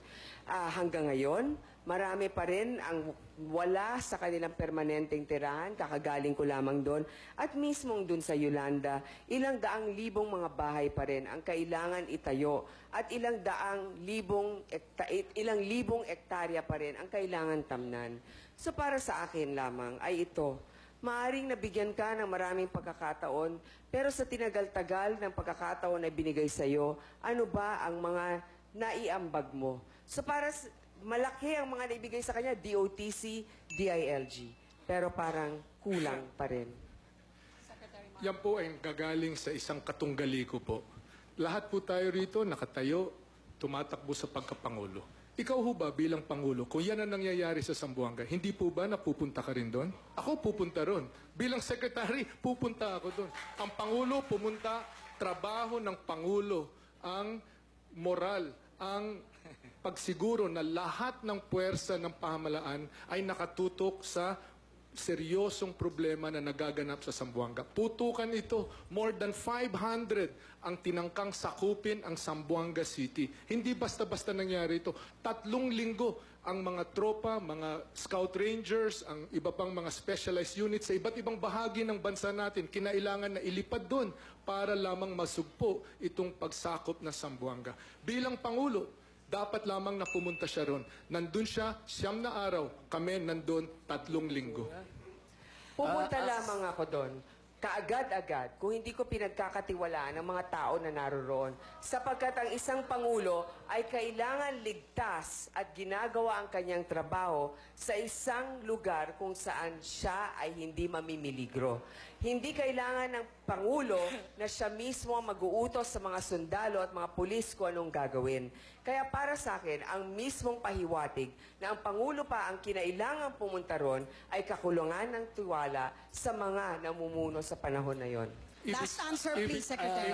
Ibig sabihin, ang sinasabi po ba ninyo, wala siyang tiwala sa AFP Chief of Staff, sa Air Force, sa Navy, sa Marines, lahat po ng mga pinuno nandun, sa kay Secretary Bolts Gasmin. So, hindi naman kasi pwede na isang patakaran para sa akin, sa pagtingin po ninyo, at iba naman pong patakaran sa kabuuan ng Armed Forces of the Philippines. Pero ito pa At, excuse me, trabaho po ng Pangulo para palakasin ang loob ng ating mga nasa front lines. Yan man ay nasa sakuna, yan nasa gera, sa kapulisan. Siguro yan po ang kaibahan natin. Pag ako naging Pangulo, pupuntahan ko. Yan ang pinakita ko nung DOTC ako, yan ang pinakita ko nung DILG ako. Hindi ko makakayanan na makita na may problema, na may magagawa naman ako. Kung wala akong magawa, di hahayaan ko. Pero kung may magagawa naman ako, ay pupuntahan ko at gagawin kong lahat. Papangatawanan ko ang aking trabaho at ang ating responsibilidad na gawin ang lahat para sa kapakanan ng ating mga kababayan. Maraming salamat po, sir. I will have to keep this to 15 seconds, Senator Po, and another 30 seconds to answer, and that's it. Pawalang galang na po. Luchi, pwede ba kami makapagsalita rin? Kami, wala na. Alam mo kasi, hindi buo ang katotohanan sa sinasabi ni Secretary Rojas. Mr. VP, and I think we all agreed before we started the Yes, face-off that there will we're be just no more asking you. reactions For from the the sake other two of- candidates. So, for the sake of interest and fair play, once again, I will have to confine it to the sagutan of Senator Po and Secretary Mar. And we're already overtiming here, Senator Po. So, 15 seconds, please, just on that, and another 30 seconds, and that's the last. By the answer. I think maybe, okay, why don't, we've given you also certain concessions because we started late. Why don't we give also a chance to... Sure. the If there is a the consensus Vice here, President and Secretary also Mar, the are you in agreement that they will also react? But it's only Alam mo- one and 2 of them want Alam mo, to speak. lahat Or tayo, 3. lahat But we tayo agreed nagsasabi, before the segment po. lahat tayo We agreed before nagsasabi, the segment rule of po. law. Lahat tayo nagsasabi, susunod, ipapatupad natin ang batas. So we shall Lahat keep tayo- to the debate lahat tayo rules that we lahat agreed tayo upon before this nagsasabi, segment. Masunurin tayo sa batas at Secretary sa mga Mar, reglamento. yes, that's a Tapos, given po. ngayon, Yes po. ayusan, aregluhan, hindi yan ang Pilipinas Secretary na Mar, nais kong pamunuhan. We are hearing you. Hindi po aregluhan ito po ay pagboto ng mayorya. Senator na ating po. dinadaan sa pagboboto. Meron po tayong mga patakaran I just have to na, say, na we already pinagkasunduan. Kayo po ang nagsabi, Senadora Yes, we Grace, already dapat agreed we that must there be will be out no at 8 p.m. Kayo po ang nanguna doon. Okay. Kayo po ang nagsabi, we must follow the rules. Secretary Sinusunod Mar, po yes. natin ang rules. Okay. Tapos ngayon, dahil... The decision is final. 15-second question and another 30-second answer, and that's the end of your tapatan. Thank you. No, I think I No, was giving the you floor thought, to them. I thought you Ay, hindi ba were kami asking pwede one other magsalita na? question. Nag-agree na po tayo. Bigay na Sir, kay Vice President. kasi alam mo Bigay ito. na. now you have a chance to answer because Hindi, we can sasabihin now ko- move on to the next questioner. Ang susunod pong magtatanong ay si Secretary Mar at ang tatanungin po ay si Mr. VP at pwede po kayo magtapatan dito sa inyong time. Okay. Secretary So, ako Mar. nang sasagot. Ako nang sasagot. Secretary Mar will now Vice President answer. Binay. Ay, Oh, we're now, Secretary Mar. si Senator po yata ang magsasalita. Rules. Hindi po. Sa rules po, ako po ang We're moving magtatanong sa inyo. on to the next pair who will Q&A each other. So, Secretary Mar, please. Okay. So, Secretary Mar, your question to VP Binay. ayun. Vice President, nandito sa harap ng sambayanan, maaari nyo nang sabihin ang buong katotohanan. Hindi nyo hinarap ang Senado, sinabi nyo parating politika na lang ito. Pero COA, Ombudsman, Senado mismo nagsasabi na may katiwalian sa Makati nung kayo po'y nanunungkulan. Ito po ang pagkakataon ninyo. Mr. VP. Talagang kumbinsido na ako na ikaw ay isa sa namumuno dun sa pagsabi o paggawa ng demolition by perception. Ako dumating dito, kaya ko pinagigit-gitan, ilabas ko yung aking mga dokumento para pakita ko sa inyo ang aking salin, kung ano ho ang network ko, yung aking income tax returns, para malaman nyo kung saan lang galing yung network na yun. Yun kung sa AMLA sinasabi mo, na ito ay pinadidismiss na ng AMLA. Yan, pero ang punot dulo nito, rule of law. Corruption is a criminal offense. Pero, hindi ka pwede namang masabing guilty kung hindi walang hatol ang hukuman. Ang nangyayari sa ginagawa ninyo, bintang-bintang ng walang katotohanan. Yun, hindi naman sinasabing pag may findings, o may findings ng COA, bakit sinasabi ba doon, hukuman ba yung COA para magsabing guilty or not guilty? Ang hirap sa atin, sabagay, ito talaga ang hirap na magtrabaho sa gobyerno. Pag pinagbintangan ka, na katulad ng magbibintang si Secretary Rojas, parang ang disipulo ito ni Goebbels, na yun ho ay kasasabi ng kasinungalingan, baka maniwala ang tao. Iba ho ang mga butante natin. Hindi ho ninyo madadala ang mga tao sa puros kasinungalingan. Tapos na po ang sagot ninyo. Secretary Mar, your reaction, please. Hindi po ako nagsasabi na may pagnanakaw. COA mismo ang nagsabi. Halimbawa, kalalabas lang, sabi ng COA, isang parking building, 26,000 square meters lang po. Ang halaga, ang original budget, 280 million pesos. Tanong, paano lumobo ito tumahigit 2 billion pesos times 10? Simpleng-simple lang po. Kayo, itong pagkakataon ninyo, imbis na sinagot ninyo na, hindi ko alam, mahal, gold-plated, hindi ko alam kung anong ginawa ninyo doon, imbis na sinagot ninyo, si Goebbels o kung sino pa ang inyong nabanggit. Ito po, sabi ng COA mismo, COA nagsasabi nito, Senado nagsabi nito, hindi po ako. Ang kama po, 34,000 pesos. Ito po yung hospital bed. Para sa ospital ng Makati po ito. Nabili po ninyo, 500,000 pesos. Ito ay mga aktual na datos na lumabas sa COA report. Pagkakataon po ninyo, may isa pa kayong minuto ngayon para sagutin kung saan napunta itong perang ito. Oras mo yun, hindi ko oras yun. Ngayon, kung binibigay mo sa akin ng oras, dagdag pa natin. Secretary Mar, billion pesos. Ako na ho sasagot, di ba? Oras ko na ngayon. Yes. Kasi sinasabi niya, oras ko yun eh.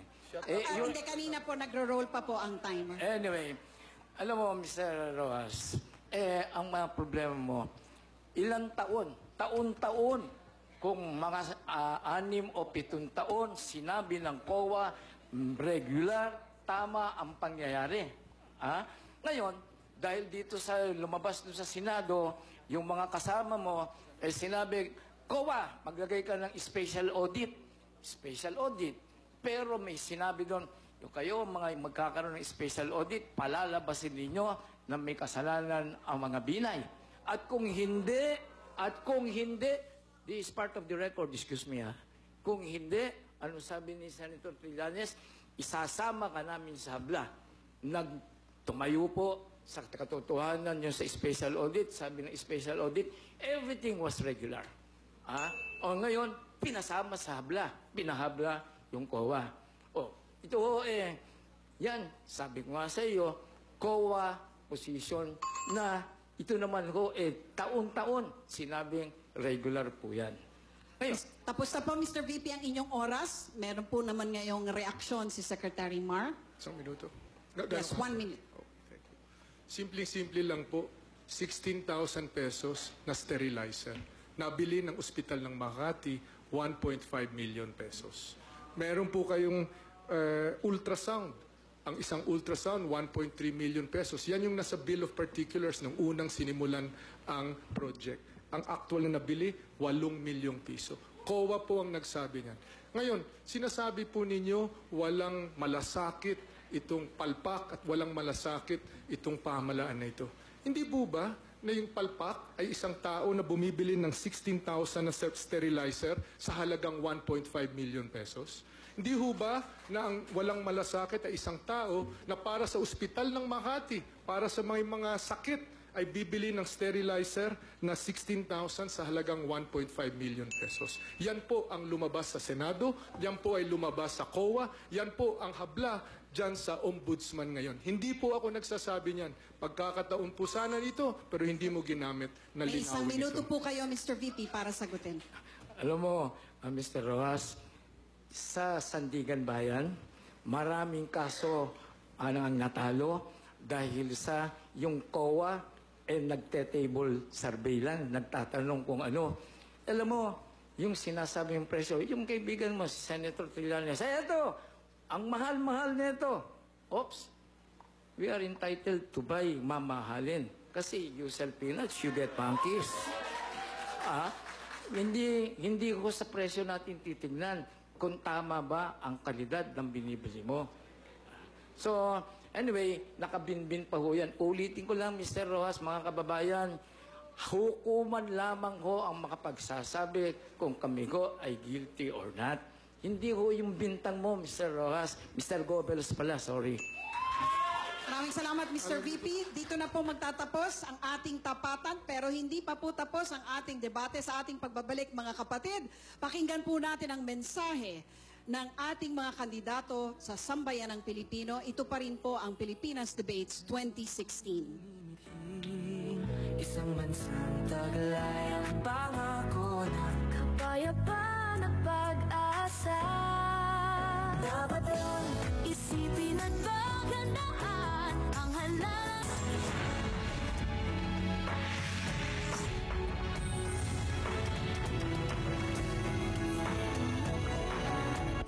Live pa rin po tayong napapanood mula dito sa University of the Philippines sa Cebu. At tayo po ay tutungo na sa panghuling pahayag ng ating mga kandidato. Pero bago po yan, magkakaroon lang po tayo ng huling taas kamay na tanong. Muli po, taas kamay lang po ito, walang paliwanag sa tanong na ito. Sino po dito ang pabor na ilibing si dating Pangulong Ferdinand Marcos sa libingan ng mga bayani? Itaas lang po ang kamay kung pabor. I will explain in my Wala own pong time. paliwanag. Sorry Yes. po, Mayor But Duterte. other venue. I Okay. said I would explain why. Mayor Duterte, I'm sorry. Not Wala here. pong paliwanag. Not here. All Other venue, all I'll right. explain to the people why. All right. Salamat po, Mayor. That we Salamat have po to sa lahat ng end mga kandidato. The divisive Okay. issue. Sa puntong ito po, pakikinggan na po natin ang panghuling mensahe ng ating mga kandidato. May 2 minuto po ang bawat isang magsalita. Unahin na po natin si Vice President Jejomar Binay. Ako na naman ang una. Anyway, mga kababayan, enough of mediocrity in governance. Performance, hindi ko pangako. Gawa, hindi dada. Pag ako ang naging Pangulo, dala-dala ko po ang malawak kong karanasan sa pamahalaan. Mayor, Chairman, Governor ng Metro Manila, naging Vice President po ninyo. Kakayahan ho sa pamumuno. Yung kakayahan ko po sa pamumuno, nung dumating ako sa Makati, maraming mahirap. Nung ako ho ang namuno, nabawasan ang mga mahihirap. Maraming walang trabaho. Sa aking pamumuno, maraming nagkatrabaho. Sa aking pamumuno, we were able to deliver quality basic services. Quality. Sabi nga namin, walang mamamatay sa Makati ng sakit dahil sa kahirapan. Libre-libro, libre lahat ng pangangailangan ng mga bata. Nung dumating ako, malapit na mabangkarote ang Makati. 240 million pesos. Meron pang utang na 200 million. Nung ako ho ay umalis, yung 240 million, nagawa ko pong 11 billion pesos. Yun ho ang aking kakayahan, manamamuno. Pero ang mas importante po ay yung malasakit sa bawat Pilipino. Ako po, ito ho, ang sa aking palagay, the Filipino people deserve no less from the President. Ako po si Jojo Binay, ang inyong pangalawang Pangulo, ng kandidato po ngayon na pagkapangulo. At number 1 po ako sa balota. Maraming salamat po. At ngayon po, pakinggan po natin ang panghuling pahayag ni Mayor Rodrigo Duterte. Yes, thank you. In this country, there is trouble everywhere. There's corruption, there's criminality, and the flooding of drugs, which is really instilling fear in us, in the government. But, you know, if you cannot stop corruption, you cannot stop criminality, and you cannot stop drugs. Why? Because some people in the government, not all, are into crime, smuggling of rice, smuggling of everything, smuggling of airplanes and all. And we just cannot grow. I hold it as an article of faith, I said, that no progress can ever happen to this country with these things around. I will try to suppress crime. I could not promise you heaven. I will try to stop drugs. And if President, I said, in 3 to 6 months, I will stop corruption in government. I have to provide security for the present generation and the coming generation who take us into, I don't know where, but they would be now in command of society. We have to protect the children. We have to end crime. And I said drugs must be suppressed. And I will, all of my opponents said, they have presented a program. I made short remarks, bullet remarks, because all of these are platforms. I can tell you now that I will provide leadership. Not only the platforms, but leadership. And maybe copy the best of their para programs at ayusin ko. What's good in this program, Grace pati kay Mar, I will adapt it if it's good. And leadership, I will do it. Maraming salamat, Mayor Rodrigo Duterte. At ngayon po, ang panghuling pahayag ni Senator Grace Poe. Unang-una, maraming salamat sa Cebu. Daghang salamat sa Visayas sa inyong pag-host ng debate na ito. Hindi natin napag-usapan. Pero ito mga plano natin sa Cebu kung sakasakaling ako ay maging Pangulo.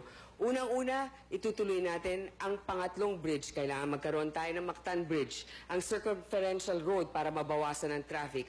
Ang problema sa tubig, dagdagan ng dams dito sa Visayas. Ngayon, doon naman sa ibang lugar, katulad sa Iloilo, dapat ay malagay na rin ang ating matagal nang iniintay na mga tulay magmula Iloilo papuntang Guimaras at Guimaras papuntang Negros na konektado ng tulay. Yan po ay ating gagawin. Pagtulong na rin sa marami nating mga mangingisda na nahihirapan dito dahil na nga sa problema ng kakulangan ng isda na magtayo tayo ng mas marami marine sanctuary at trabaho para sa kanila.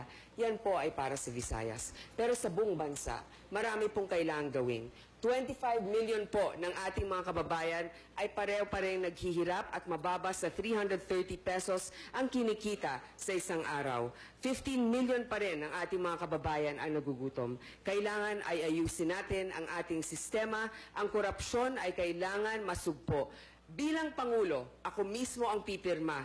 Kailangan mabilis at may determinasyon na hindi kasama ang aking pamilya o ako paman sa anumang transaksyon o kontrata sa gobyerno. Pangalawa, dadamihan ko ang mga preso kung saan ang mga tiwali sa gobyerno ay ilalagay ko mismo doon, kaibigan man o kaalyado. Pangatlo, yung mga iba ay nagdududa kung kaya ko bang labanan ang drugs. Kaya, bilang isang Pangulo na maraming inaasikaso, kailangan may mapagkakatiwala ang crime czar at ilalagay ko ang isang may Medal of Valor na talagang magaling na si Colonel Corobin na nirespeto ng PNP at AFP na makipaglaban sa krimen at sa droga.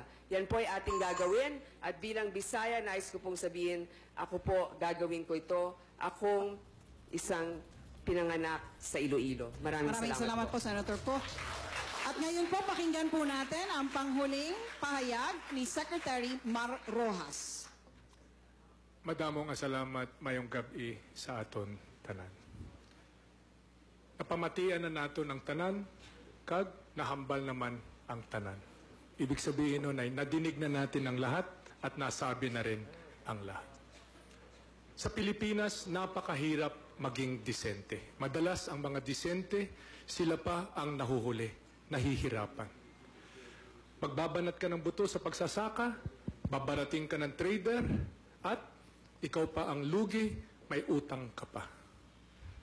Gagawin mo ng tama ang iyong trabaho, pero ang sipsip o kamag-anak ni bossing, sila ang maganda ang schedule, sila ang mataas ang sweldo.